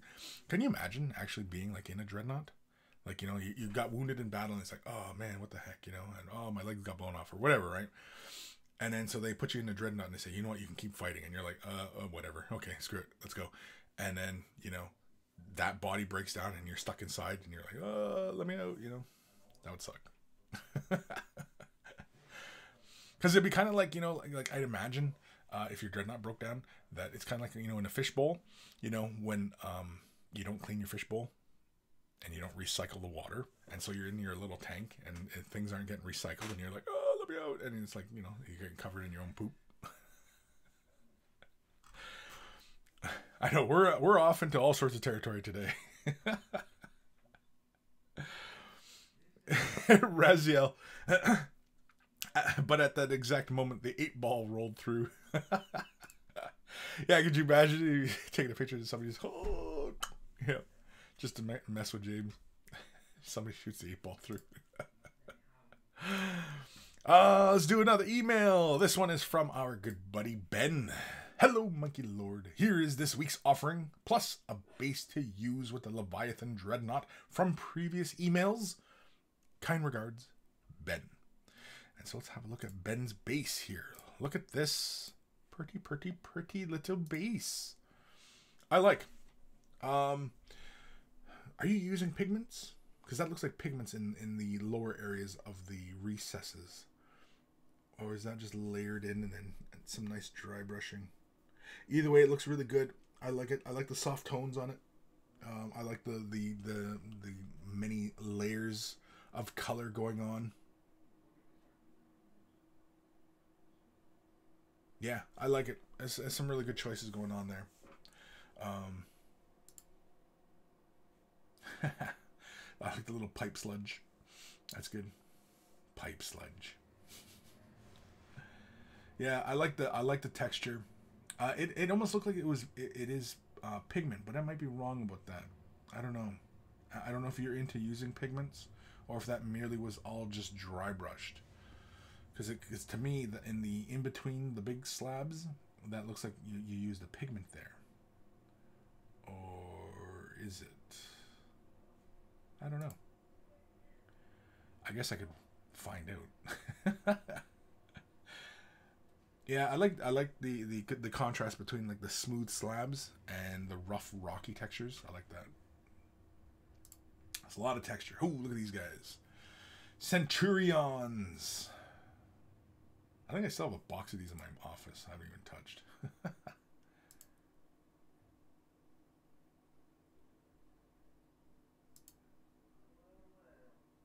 More units for Ben's army in his color scheme. Really, really nice stuff.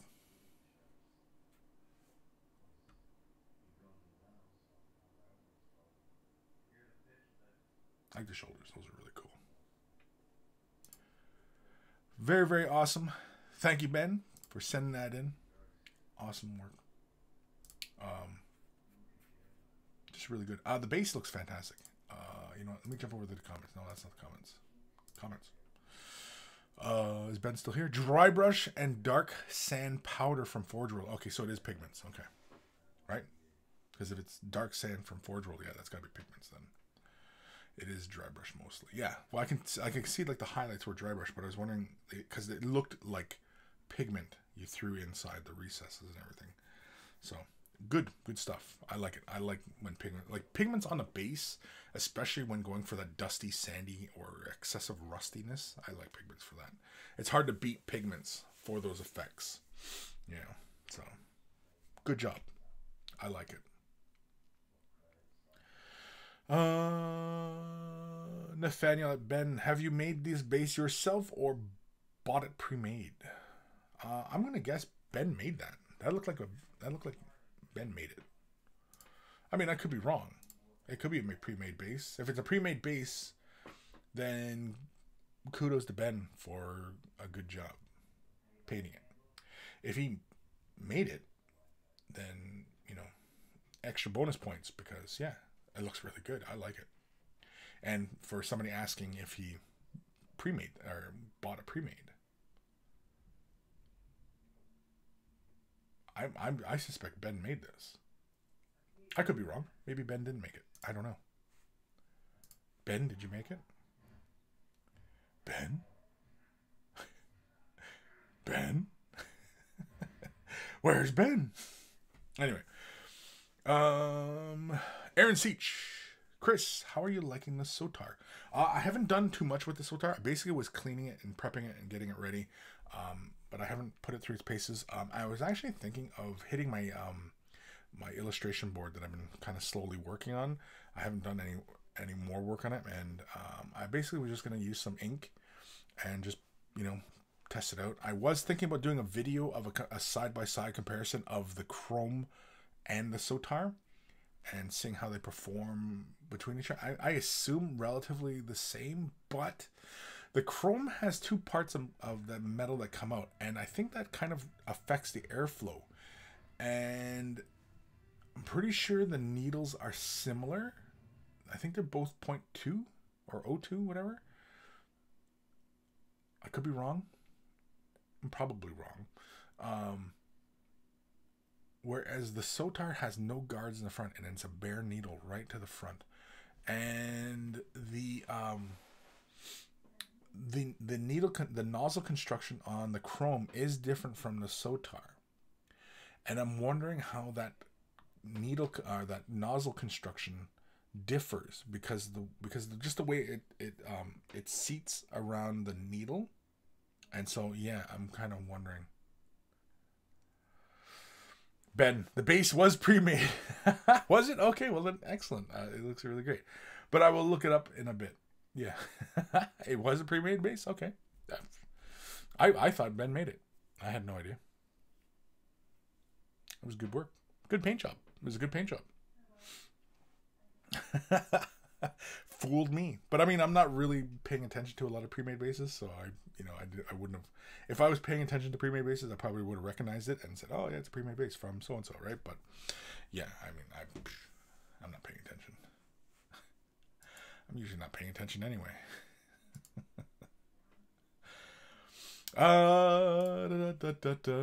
Time. Holy caramoles, we got 28 minutes left of the show. Where are we in these comments? Okay, we're still on that. Okay. So let me get this one ready. Red eye. Yeah, okay, good. Can I click that? Yeah, I think I can. Alrighty. Headphones. Turn them up or down. Volume up or down, whichever it is. I don't know. But here it comes. Let's do this one. Email time. Email time.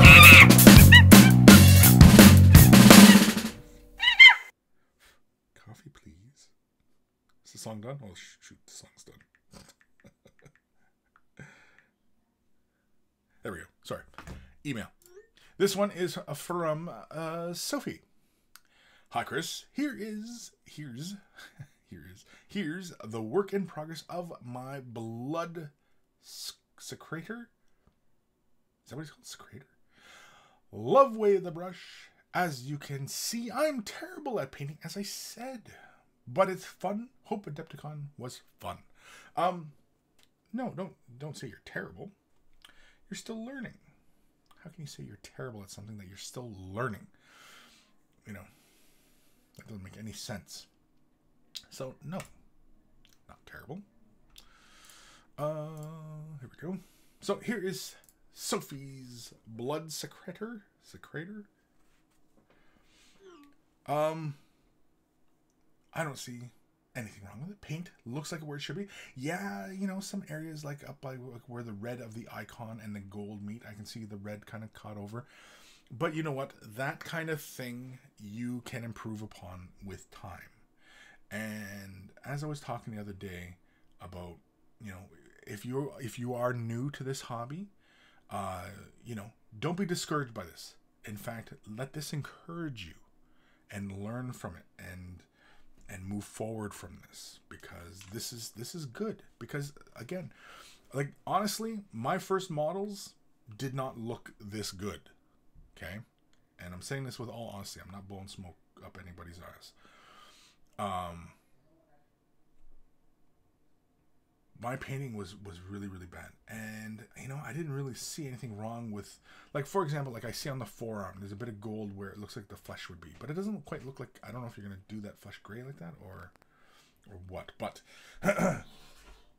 the colors, for the by and far the most part, they are where they should be. So that is good. Now, as you're working, you want to be a little bit more conscious of where you're laying paint and laying it in a smooth fashion. And, you know, and of course, when you do make these little errors and you bump, you know, color into an area that you didn't want it to be in, for example, like the red up onto the gold, you can always come back with a bit of gold and clean that up. And then once you have things all kind of neatened up and you're taking your time, you know, then you come in with the shade wash and you hit it with the shade washes here and there and stuff like that. And, you know, now, if this is for your army and you're looking to get your army done, these tiny little mistakes, not a huge issue, you know. If you're looking to go for any kind of painting awards, or, you know what I mean, like if you were doing an army for a painting competition, or you were going to a tournament and, you know, you were going to be judged on your painting for your army, then, yeah, you want to spend a bit more time, you know, cleaning those areas up. Yeah, see how, like, okay, yeah, see how the previous picture, we had the gray, oh, thank you, honey. You see how we had the gray on the flesh, and then you can see that obviously come back and apply it on the top of the flesh tone. Excellent. You can always do that with the areas where you bumped the color onto other areas, and you can always, you kind of end up coming back and forth, but if you take your time, you can usually clear those things up. Also, another thing is well, oh, that looks really good. Yeah, I don't know what you're talking about when you say that you're terrible. I don't know what you're talking about. Honestly. This looks good.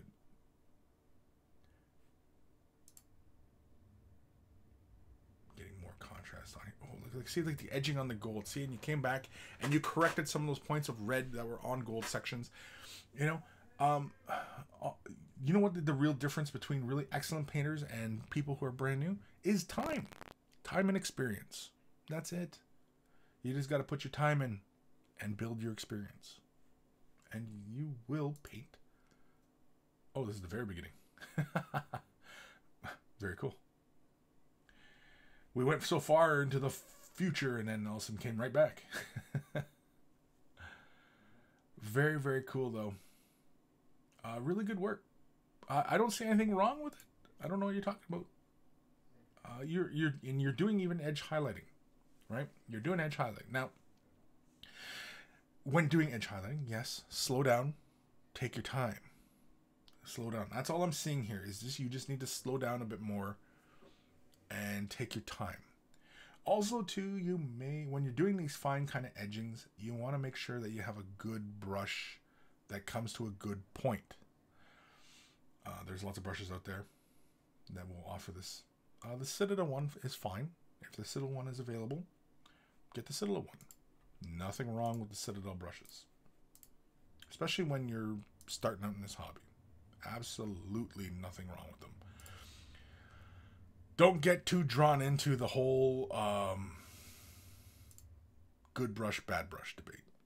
It's entirely subjective. But you as a brand new person or early person, novice, we'll say, you're not going to be able to discern the differences between synthetics and sables, good sables from bad sables and squirrel hair. You know what I mean? Like, you're not going to be able to discern those differences. As you become more experienced and you start getting into more of these nuanced things within painting, then you'll have the sense of the characteristics that people are talking about when they're describing these quality items. But otherwise, you know, don't worry about it. Build on staying neat. Build on the three fundamentals, right? Preparing the model, cleaning, mold lines, you know, all those things. Preparing the plastic, using proper glues. Priming the model, you know, with primers. Do good jobs and, you know, not over priming the model. And then, of course, concentrating on your base coating. Concentrating on laying down a nice, smooth base coat. Learning how to thin your colors so that you can lay down a nice, smooth base coat. Those are the three things that in these early phases of your painting you should be concentrating on. It's great that you're going into edging and things like that. That's perfectly fine. There's no right or wrong time to get into it. And you know, yesterday a question came up about when one should get into airbrushing. Well, that's just like, when should one get into dry brushing? When should one get into glazing? When should one get into wet blending, right? If you feel like you can tackle it right now, then do it. You want to try it? Try it. Do it. Don't wait. There's no magical time. There's no, you got to do this for 6 months, then 4 months of this, and 3 months of that, and you know what I mean? You got to have 5 years experience doing this. There's none of that. There's none of that with this. Just start doing it. Just start doing it. You know, it's just about the time and the willingness to practice. Your willingness to practice. You know, that's what's needed. So, yeah.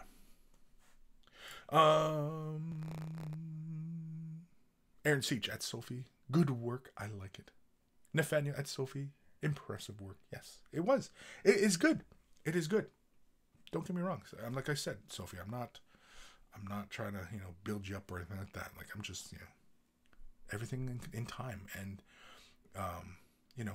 if your goal is to become a better painter, then yeah, slow down. Don't be in a rush. And like I said, concentrate on the fundamentals. And then once you're like, because basically once you are really comfortable with laying down nice smooth base coating, everything falls into place, because that's where, if learning to thin your base coats down and learning how to play with the paint in thinned out consistencies and getting to that point consistently, all the other things start to fall into place. The glazing, the blends, you know, and of course dry brushing is, you know, it's not really in the same point of same vein, but it will come to you. So yeah, just dive in. Don't be afraid. Don't overthink it. Don't overthink. Just dive in. Give it a try. You might surprise yourself. You might be better at it than you thought you were. Right? So give it a try. Don't be afraid. Don't be fearful. Raziel, I'm still using some new Citadel brushes because they were cheap, pretty cheap, and decent quality. Not hard to clean. No, I don't have a problem with Citadel brushes. And most of the time I do use Citadel brushes. Well, most of the time I'm using my Artist Opus brushes, but you know, I use all sorts of brushes. I hardly ever use my Winsor Newtons. But, you know, still, yeah. Sophie, thinking of a little bit of blood for the Blood God where the skulls shows on the head.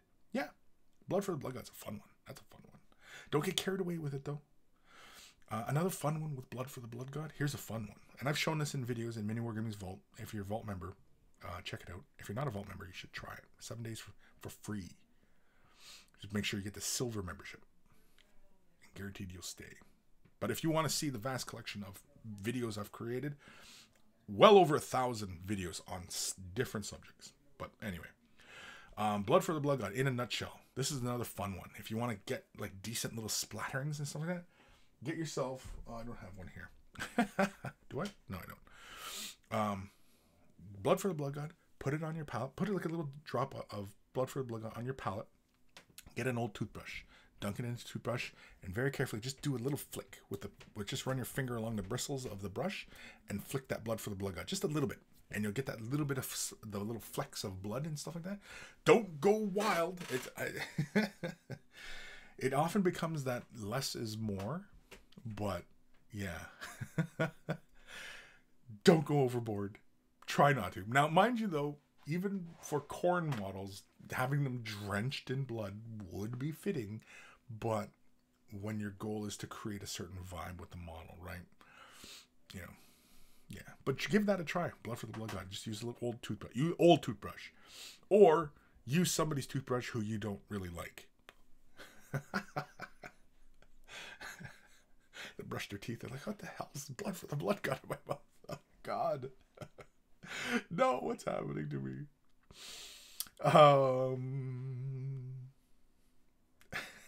Yeah, a lot of people encouraging Sophie to join us on Discord. Yeah, join us on Discord. It goes for everybody, of course. Join us on Discord. It's a lot of fun. We have fun, and it's kind of like what we do. Is we just keep encouraging. We have some laughs, and we talk. Sophie, cheers, peeps. Big confidence boost. Yes. Well, again, yeah. I mean, it's not like we're just blowing smoke at you. I mean, it's seriously, just give it a try. Don't be afraid. Give it a try. You never know. You might be actually better than you think you are at it. But slow down. Take your time. Enjoy it. Alpha Eric's at Kris. I don't think I've ever read that name before. Alpha Eric's. Welcome. Do you know of any paints that will provide a nice mirror chrome effect on a mini? I've tried Spastics, but I've had bad results where it's more metallic than mirrored. Okay, so I've played a lot with metallics, and yeah, Spastics, I thoroughly enjoy Spastics, and in fact, most of the time when this question does come my way, I do encourage people to use Spastics, because using Spastics is more like how we use miniature paint, okay? And what I'm talking about there is that we build in layers, right? So Spastics, you can build it up and build to a nice chrome, and it works really, really well.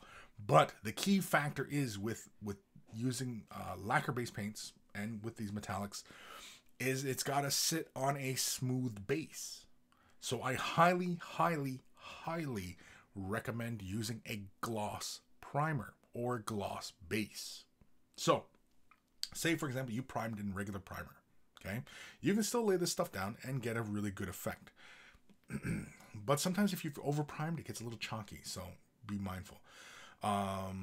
You could also lay a regular primer down, lay a base color of black, which I highly recommend. If you're going to go with chrome, lay a black, and then put a gloss coat on top of that, and then lay your chrome down, spastic chrome, right? You can spray it down. And of course, you're using an airbrush. That's really going to give you your best results, just because the nature of it. And of course, with spastics, you can build up to it, right? So, that is key, is the gloss prime or the gloss base. So before that metallic paint gets laid down, you're using a gloss base. Now, I have been playing a lot with using gloss primer because I've been using Stynylres's Gloss Black. Fantastic. It lays down nice and smooth, just gives it a nice even coverage, and it dries pretty damn quick, which I'm quite surprised with. It lays down really, really nicely. So, gloss base, then your prime, or then your metallic layer. And I'm finding that as I'm playing with a lot of metallics, laying that gloss black, using Turbo Dork metallics, using even Citadel metallics. I've been playing a lot with, when I was doing my Way the Brush classes, I was talking a lot because I've been doing Abaddon, and I've been using gold inks, iridescent inks. For the armor. If you've seen the picture I posted on Instagram of Abaddon, and you can see the gold of his armor, that gold is just lustrous. It's so nice. To see it in person, it's really great. It's a bit like what I would imagine, because I've never really used it much, is Vallejo liquid gold. I tried initially, and I think the gold might have been old because it didn't have the same luster. It looked more like a burnished metal. But anyway, off topic. Using just regular metallics on top of gloss prime, fantastic results. And so with chrome, you definitely should be using a gloss base. Now, the superior chrome is Molotov's liquid chrome. You can find that from Molotov. It's kind of expensive because you get the marker refill, but you can just as easily get the markers, bust them open, pour the liquid out. And again, now these are lacquer-based paints. So, there's a whole different side of these. You're going to have to clean these, and, I wouldn't use any kind of... You can also use them by brush, but I would use a synthetic brush. Don't use your good sable hair brushes, because it'll just kill it. Because when you got to clean them in lacquer thinner and such, you'll kill the hairs. You just dry them right out. It just sucks all the life out of the hairs. It's like if you use the actual chemicals in your hair, and your hair gets all crispy. Anybody who dyes their hair on a regular basis knows what I'm talking about. So anyway... yeah, Molotov liquid chrome. That's going to give you the best chrome as far as paint is concerned. But it's kind of finicky. And when laying it down, especially by airbrush, you have to really kind of saturate the area. And you got to get it done quickly. You got to commit to the brush stroke. Just lay it right down. Kind of heavy. Just bang. Right? Which is counterintuitive to the way we do painting. Because with miniature painting, we build up the layers. Right? We slowly build up. Whereas with this Molotov liquid chrome, you got to kind of lay it heavily on. But what ends up happening is as it dries and cures, it reduces down and becomes very smooth. So if you've laid a nice smooth prime, which of course you should have a smooth base, you want glass smooth, the better. It'll reflect all the way back, and it'll be a mirror chrome. And Molotov will give you the best chrome. But it takes like 24 hours for it to fully cure. So you lay it down, you can't even touch them all. You're better off just putting like a container over it so that dust particles and stuff don't settle on the paint and, muck up your paint job. That's best. So spastics, I often recommend for a lot of people who are just getting into this kind of stuff because it is much more intuitive to kind of use that stuff. And it doesn't cost as much. Spastics for a bottle of it, like 4 ounces or 2 ounces. I think it's a 2 ounce bottle. 2 ounce bottle of it. Sorry, I keep looking back because I keep thinking that they're there. But anyway... it's like $10 for a 2 ounce bottle, 4 ounce. I think it's a 2 ounce. Whereas the Molotov, which is I think less than 2 ounce, is like $50. It cost me $50 to get it to North America. So it's probably not quite as much because I think maybe they're distributing the product a little bit more. I know Blick in the US sells it, but I'm pretty sure it's a European company that sells it. So if you're in Europe, it might be easier to find. I don't know. But yeah, Molotov will give you the best chrome. So if you're looking for the best, you have to have the best. Use Molotov. But there's a whole bunch of things. And I've done a few videos on using these products, so you can look them up. So, good question, Alpha Eric's. And hopefully that helps. Alpha says, I personally love the spastic stuff, but the mirror chrome is the only issue. Is the only issue even a gloss primer? Is the only issue even a gloss primer? Alpha, on I learned the hard way to clean up the lacquer-based paint from an airbrush. Yeah, because lacquer-based paints, yeah, it's a whole different ball of wax, and it's a whole different thing. You can still use your same airbrushes, and you can still use brushes to apply lacquer-based paints. But I definitely would use synthetics when using your lacquer-based paints, just because the chemicals to clean the bristles are harsh. So if you got good sable hair brushes and you bought, say for example, you bought some Artist Opus brushes and you're using lacquer-based paints, yeah, you're gonna kill your brushes. Your brushes will be dead in no time. No amount of brush soap will fix that. The dead hairs, it just eats the hairs. It's like an acid. It just eats the hairs. But anyway, yes, a gloss primer. Yeah, you definitely should be using a gloss prime when using those metallics. Definitely. You're going to find it night and day. If you've never used gloss primers or laid down a gloss base and then laid the metallic down, especially with lacquers, because lacquers have such good metallics, yeah, you're going to find it night and day. You're going to be like, wow, why wasn't I doing this before? You're going to find that. I guarantee you're going to have that a moment where you're like, what have I been doing my whole life? You'll question everything. You might even... No. I was going to go somewhere, but I thought, no, I don't want to scare Alpha away. Alpha might be like, geez, this show got weird. Show got really weird. Tuned in for some painting tips, and Kris got really weird on us. Alrighty, so as promised, holy crap, we got 6 minutes left of the show. I've got stuff to talk about here. Oh man, we're gonna run into overtime today. All right, so we're gonna jump into another email now. As promised, Jason, congratulations. We gave out the award at the Adepticon Meet and Battle Way of the Brush. Come in. We had a big apocalypse game. There was a whole bunch of us playing, and it was fantastic. Everybody had painted armies, and so this was really, really hard. It was really hard. Believe it or not, it was really, really hard. And because I was already considering, as I was looking through everybody's armies and stuff like that, and watching everybody, and you know what I mean, and looking at people's models, and you know, and so it was. It went to Jason. His handle is AVP Wargamer. That's his handle. I believe his Instagram is that AVP Wargamer. So if you want to look him up, feel free. Give him a like and such. So here are his pictures from his army. I should be using a bigger frame for this. There he is. He's holding up his medal. And yeah, it's Way of the Brush Meet and Battle.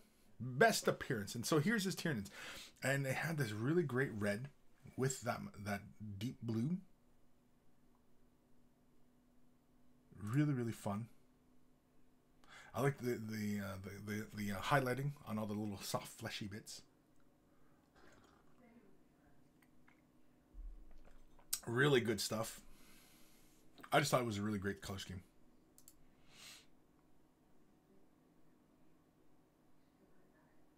It was a lot of fun.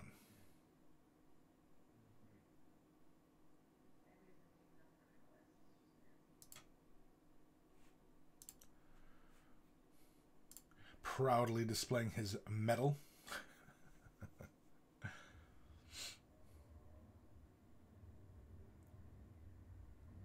And the thing is like these look really great in the photographs. In person, these looked really kick-ass. Not to say that the photograph's not doing them any justice, but you don't get the sense of that luster on the carapace. But yeah, look at that. The Way of the Brush Meet and Battle. So 2019 in the bag. And so I want to have more awards for next year. And I want to have some prizes. So keep an eye out for that. So Adepticon, you want to win some prizes? You want to sit down and play some 40K? I think we'll keep with 40K.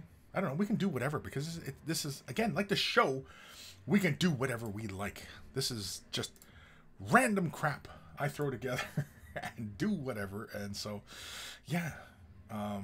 So big congratulations to Jason, aka AVP Wargamer. So look him up. I don't know if I think he might have a YouTube. Yeah, he does have a YouTube. He's got a Facebook and an Instagram. So if you're interested in seeing more of his work, check him out. AVP, like Alien vs Predator. AVP Wargamer. That's him. So feel free. I fully encourage. Check him out. Not like, check him out, but I mean, if he does it for you, then check him out. Everybody's like, Kris, this is not a freaking dating site, you weirdo.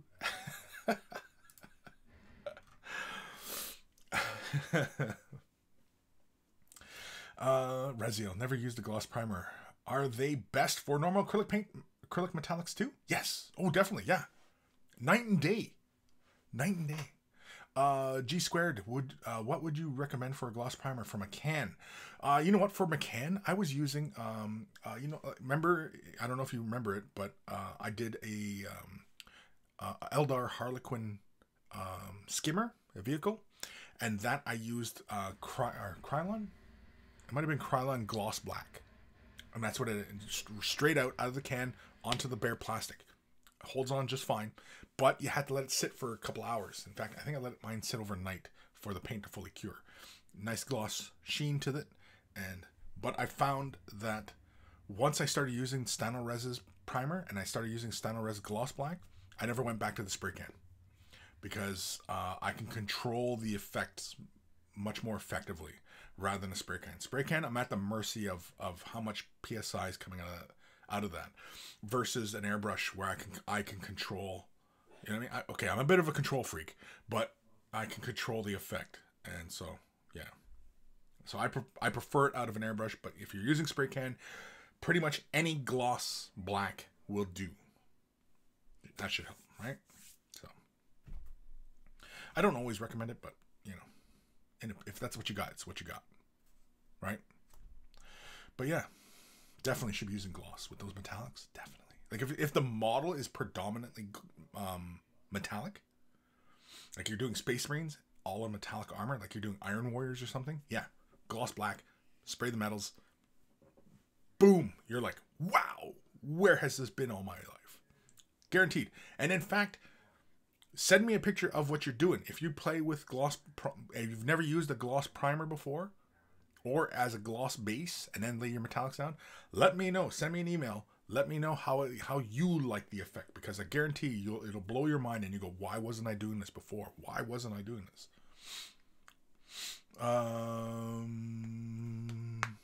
Nathaniel, they look like they were taken from the video game Dawn of War. Yeah, exactly. But in person, they looked really, really cool. Sophie, love those nids. Reziel, really nice. Love the nids, and they're super fun to play, paint and play. Yeah. Nathaniel, Kris, what are your thoughts on Star Wars Legion? On Star Wars Legion, I think it's fantastic. I mean, I probably would play, but I don't know. Currently, I'm not optimistic about its longevity. Currently, unless of course they change things. They got to get out of the Empire Rebellion era. They got to go to Clone Wars. That'd be much more interesting. It's a much richer universe for battles, for varying battles. Legion's too limited. It's too limited. Your battlefields are Tatooine, desert, Hoth, snow, Endor, jungle. What else? Right? Whereas Clone Wars, the landscape varies so much because it's fought over different worlds with different, factions fighting. You know what I mean? Like on the Republic side, you can have clone troopers. You can have clone troopers with allied worlds, right? You can have the allied worlds fighting, and you have the separatists, the drone armies. You can have completely drones, or you can have the separatist armies alongside the drones, right? And then everything in between. And it's a better excuse to have more Jedis.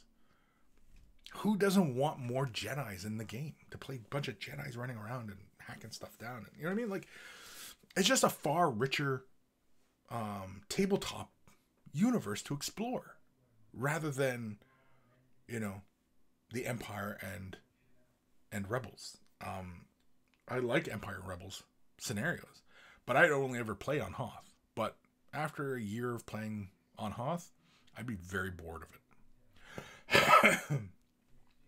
Now, I mean, mind you, that's a limiting of our experience, but because they're based off the movies, you know, and I'm not huge into a lot of the canon and the back the you know, the other material, you know, I'm only really familiar with the movies, and for me, and the TV series, right? Like Clone Wars, the cartoon, right, was fantastic, and I'm excited to see, you know, it coming back, and, you know, it's a far better universe, or a far better realm to explore for a tabletop game, because it offers up so many opportunities for different models, for changing up the armies, and, you know what I mean? It's a much richer environment to play in. It's a much bigger sandbox to play in, rather than the Empire versus the Rebels. It's kind of limited. The Clone War, the Galactic War, much more exciting. Even having starship battles within the Clone Wars is far richer, right? So,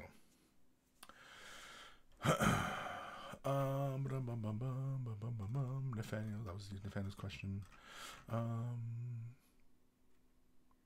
Liam Bond, is a gloss primer mainly for armor, or can you use this on, say, skin heavy army?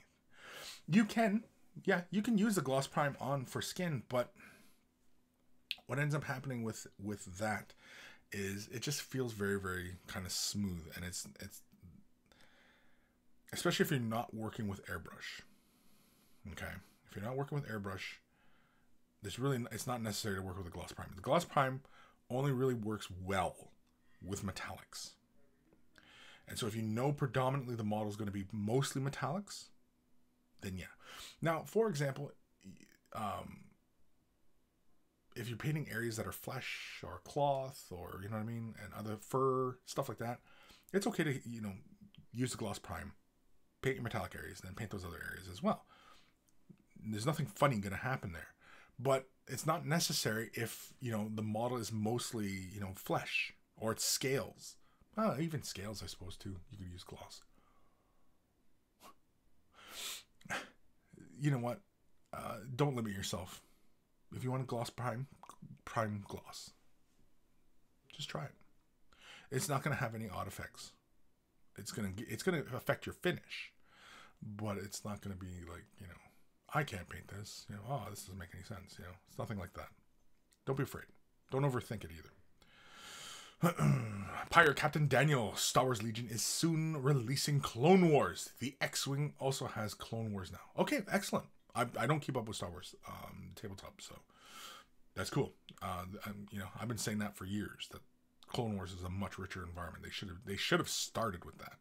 Maybe they started with, you know, the original era first because, you know, they wanted to get everybody on board first, but I don't know.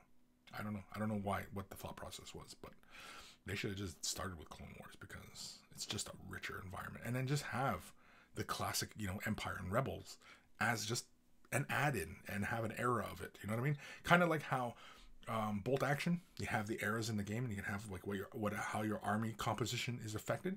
That's the way they could have done, you know, Legion, right? It's early era, early Clone Wars, where it's just these early type of clones versus these early robots, right? And, you know, your battles are pretty straightforward.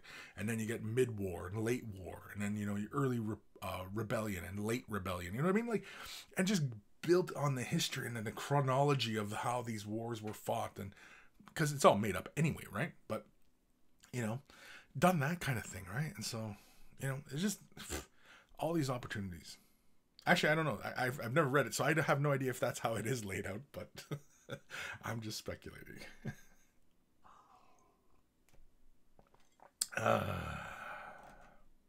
Razia, Legion definitely doesn't have a lifespan. My local area has a strong Fantasy Flight game Star Wars community, and Legion has already dwindled to a skeletal presence. Skeletal, eh? Yeah, I mean, you know, but maybe adding Clone Wars in will shake it up. I mean, I don't know. I have no idea. Dr. Santos, I think they'll do it at some point, but they should do it faster. Yes, definitely.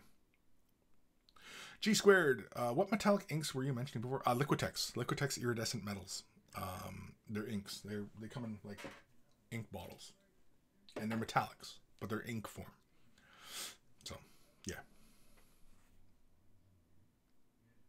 I'll be posting. I filmed the Way of the Brush classes. I'm just about finished with the editing of the first one, and I'll be posting them. I don't know if I'm gonna post them. I don't know how I'll release them. I don't know if I'll release them for just patrons, or if I'll just have them just released. And I don't know. It depends, because I mean, like, the audio quality isn't fantastic. I kind of messed up with my mic.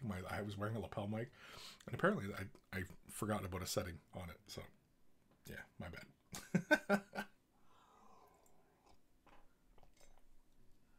I originally was going to do it through my phone. I was going to record my audio to my phone, so it was a separate audio file, and then I could just had it overlaid over everything. But I don't know what happened to that plan. Yeah, there was a whole thing I was meant to do, and I didn't do it both times. I know, I'm an idiot. Anyway, one last email to get through. Like it's a burden. No, it's not a burden. It's a lot of fun. In fact, keep sending emails, people. Send emails. If you guys don't send emails, I'm not going to do the show. I'm just going to sit here and sulk like a little baby. This one is from our buddy Damien Hibbert. Kris, see, I made the yellows too vibrant. I'm thinking of not touching it now. Let me know what you think. Hopefully, I can watch you on Saturday. Peace. Or Piaki. Anyway, here are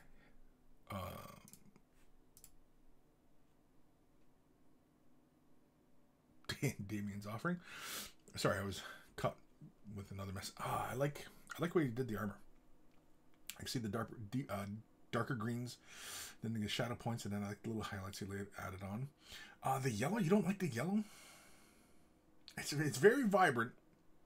I don't know if I take issue with it at all. I mean, I like the vibrant reds going on in the crevices and the cracks and stuff like that.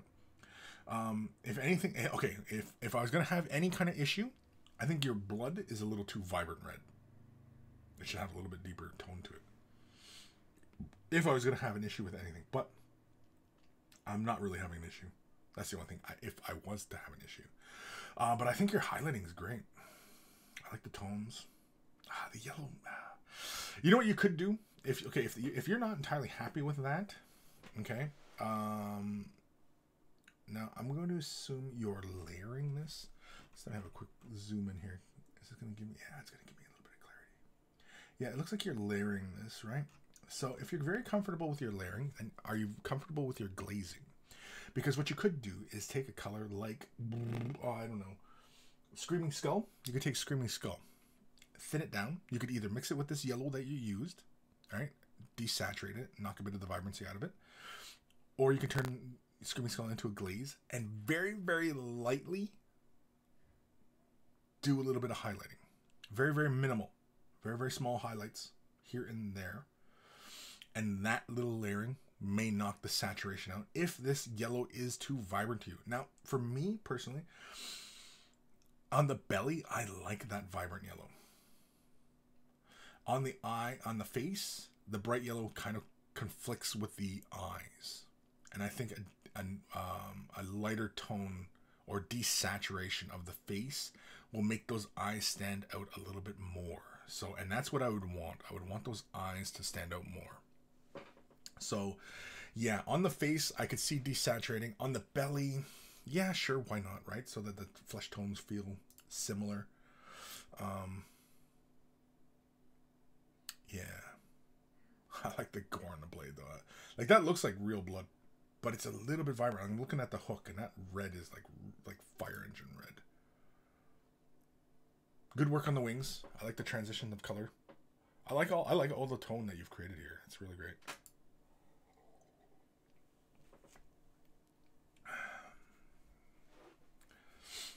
In the future, if you're feeling brave, You could try and blend those little wing sections, the little membrane sections inside the wing. You could try blending that brighter tone and that darker tone, being in a very controlled fashion instead of using a shade wash. And of course, you could always come back in with a shade wash and apply it and bring the tones down a bit, especially if it gets a little too bright on you. Just things to consider in the future. Yeah, the yellow. See, the yellow doesn't bother me. I'm just thinking about how it conflicts with other elements. And see here, like here, the yellow doesn't seem, bad at all. I don't think it's bad at all.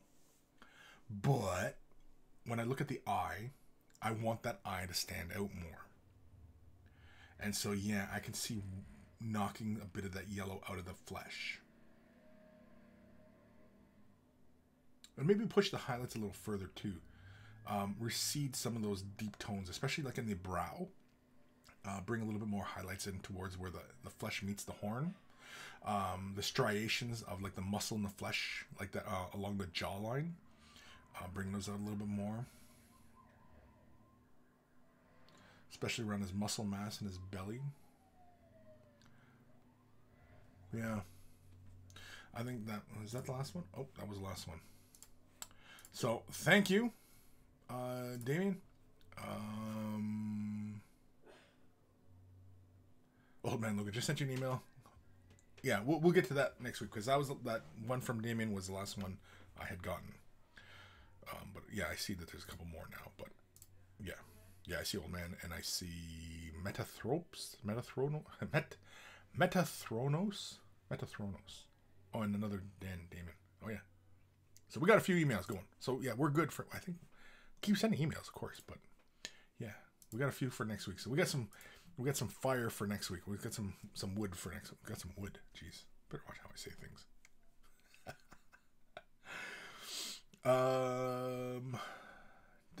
Was Damien here? Damien leave? I think maybe Damien left. Either way, hopefully that helps.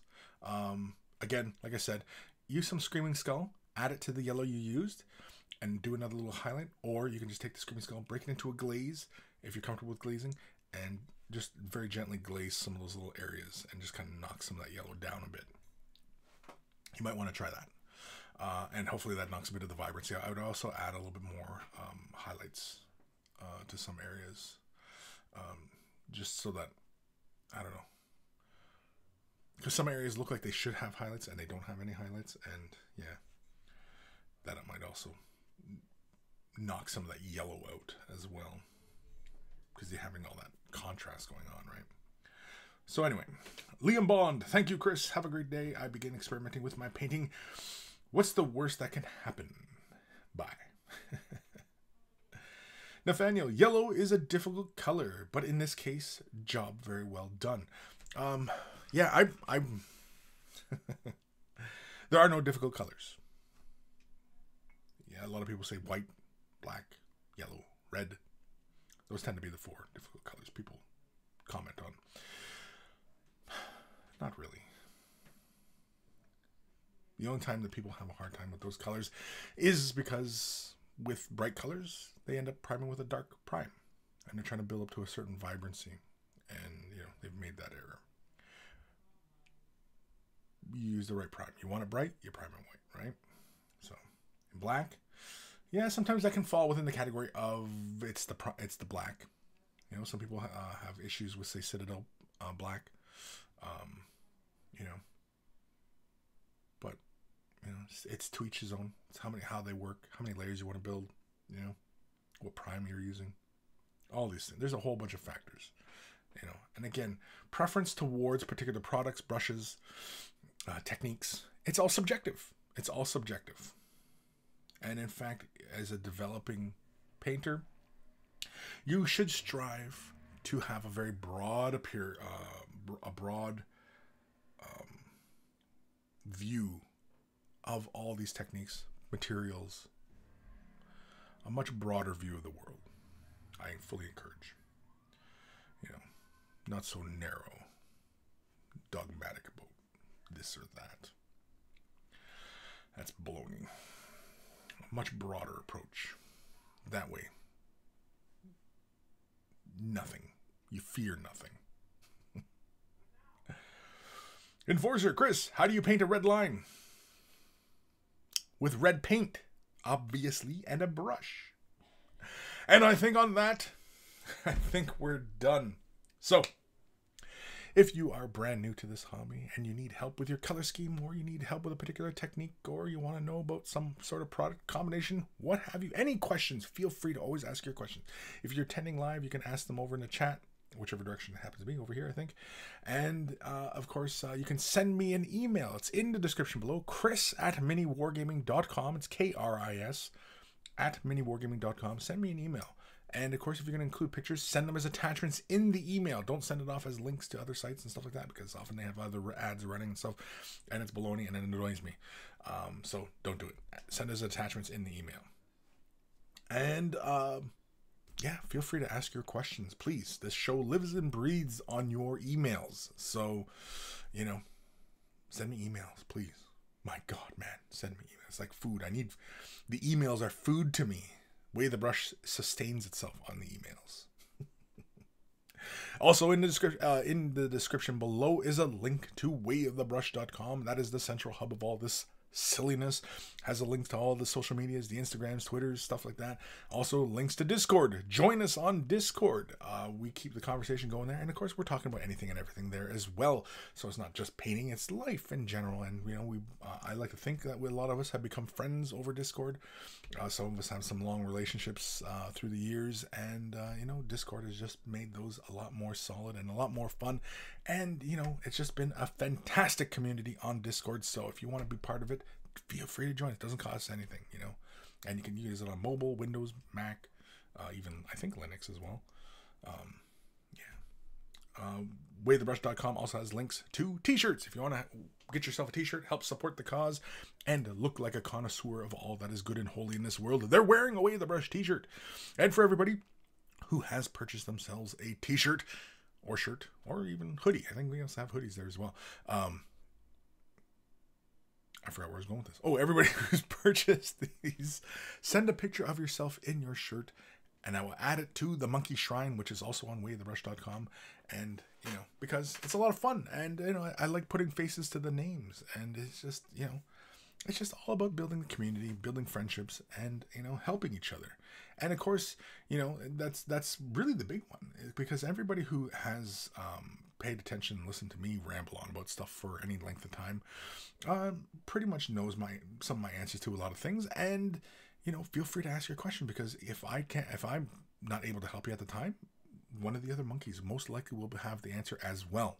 So, and of course they might have a different answer from what I would answer. And, you know, both answers most likely are valid. So, you know, more experience, more answers. And yeah, and it's all about sharing. It's all about sharing. That's what it's all about. So waythebrush.com also has links for Patreon support. If you want to consider supporting monetarily, I fully encourage, of course. I only ever charge per Way of the Brush. I do produce other videos. They're more sporadic when I do post, but you know, I do produce them.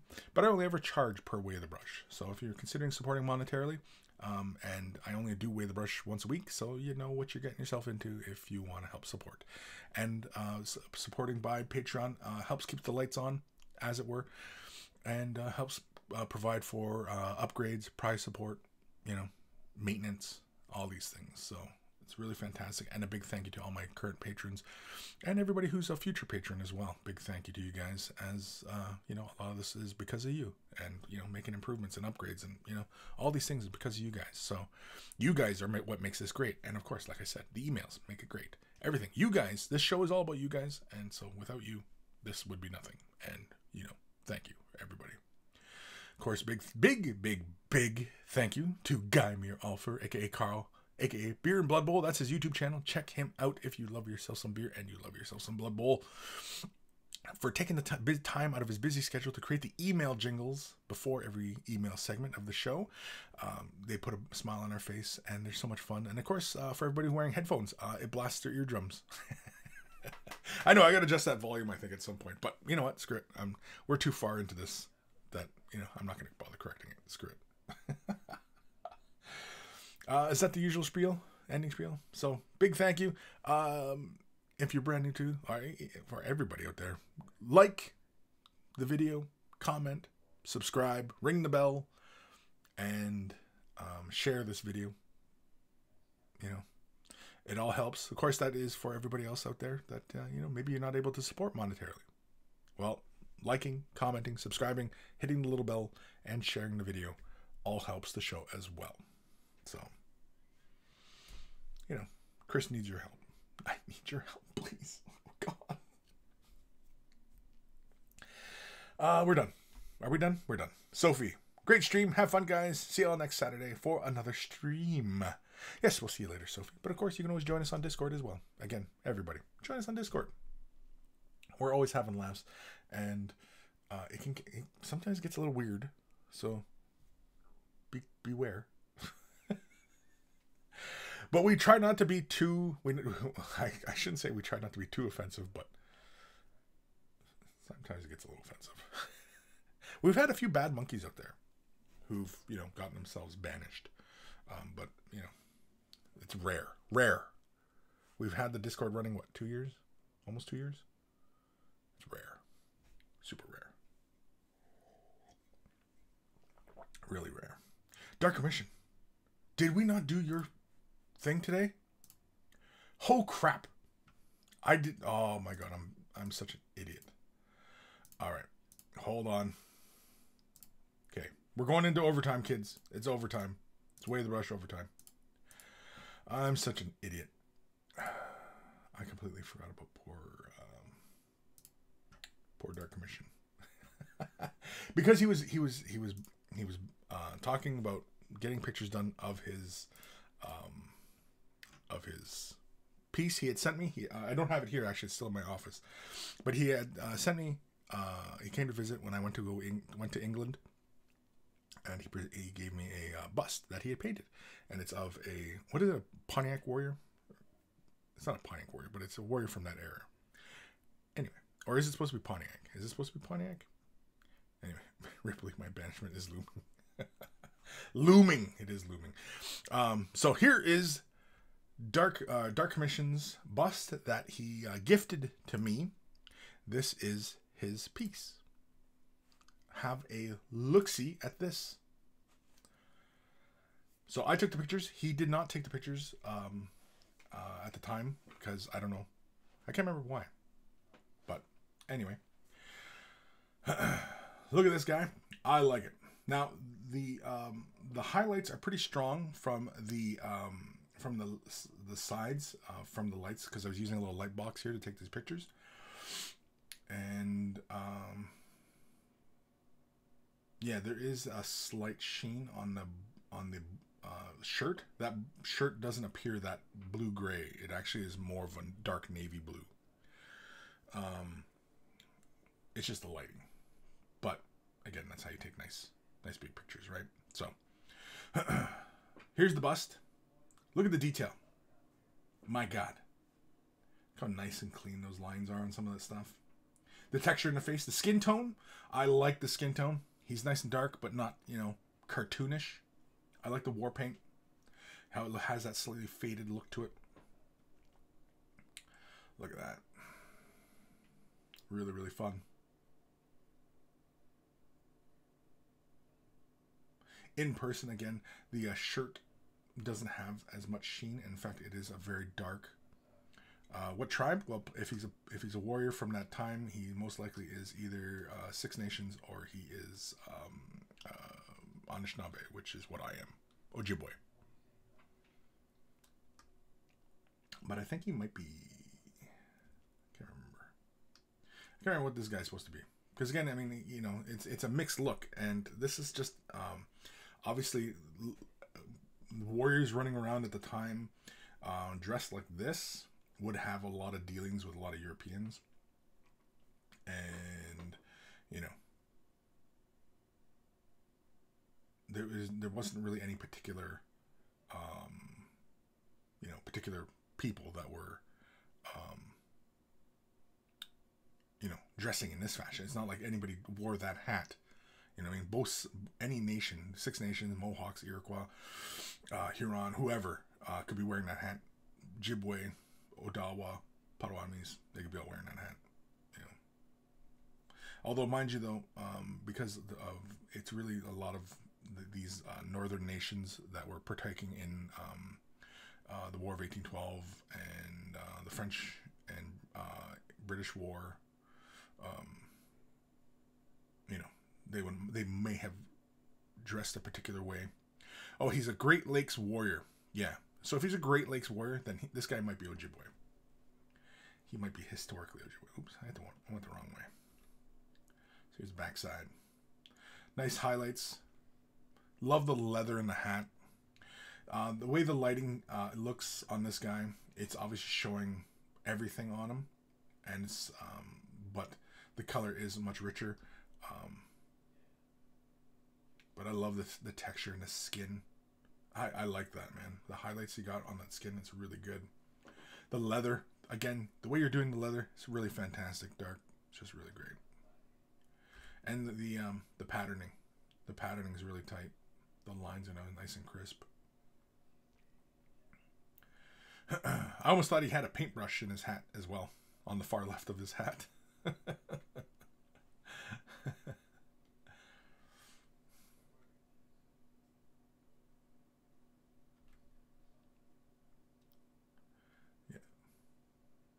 And the eyes, yeah, really great work on the eyes. I like how you did the underside of the lid of the eye. I really like that. I don't know if I can zoom. Can I zoom in on it? Yeah, let's zoom in a little bit here. I like how you did. See, because he's wearing face paint, right? But you can see where basically in that little where your eyelashes are. I like how you left that flesh there. Because that's how logically, right? You would look if you were wearing war paint. And I like that. I like you did that. It's really, really fantastic. It's a great job. And apparently that little box. Why is that little box there? There we go. Get rid of that. But yeah, so that is the gift from Dark Commission to me when I went and visited him in England. And a big thank you to Dark Commission, of course. And of course, finally, like a month later, getting these pictures done, of course. Well, I remembered this week, and I was like, oh, yeah, I got to get these pictures done. Oh, I sent him another one, too. I sent him, let me see here if I can pull this up without revealing his email and info. Did I mess this up? What did I do with this? Oh, right, it's in the sent. Hold on. Oh, wait, no, I can just do it like this. No, I can't. Shut up. I know a bunch of you guys out there going, Kris, what the hell are you doing? And I'm like, you know what? Shut up. Anyway, here, I did this fun one I sent this as a teaser to Dark Commission. Because I had the pictures, right? And so I wanted it to kind of look like an old photo. And so I just did this for giggles, just to show him that I did actually take pictures of his work. And yeah. So much love, Dark Commission. Thank you, buddy. Yeah. And so old photo. So the Great Lakes Warrior. That's what he is, the Great Lakes Warrior. Maybe that's what I'll change my title to, the Great Lakes Warrior. It's kind of generic, right? It's like not even any particular nation. It's just Great Lakes Warrior. Who occupy? Well, cause see, and that's why I say he's got to be Ojibwe because we controlled the Great Lakes. So yeah.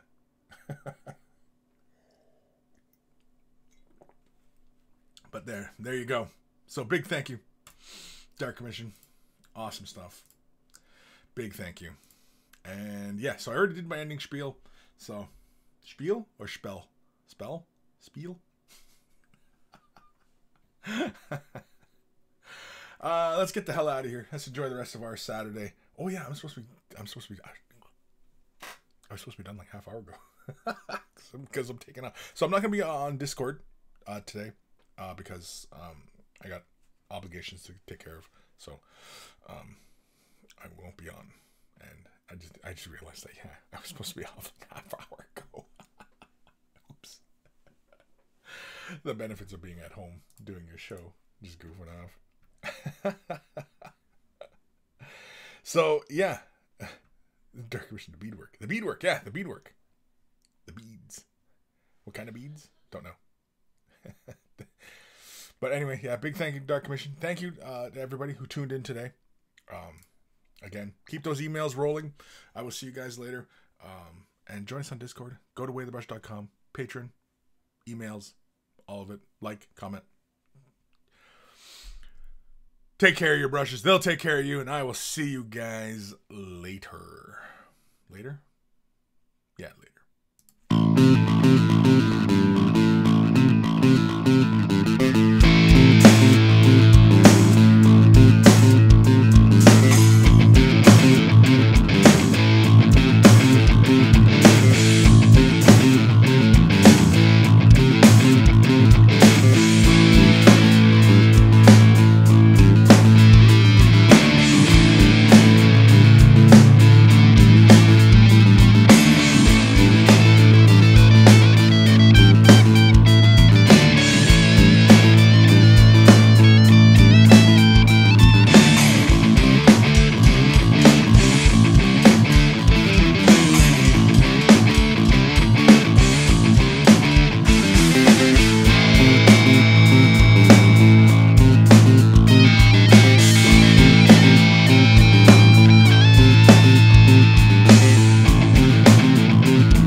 Okay, quit goofing around.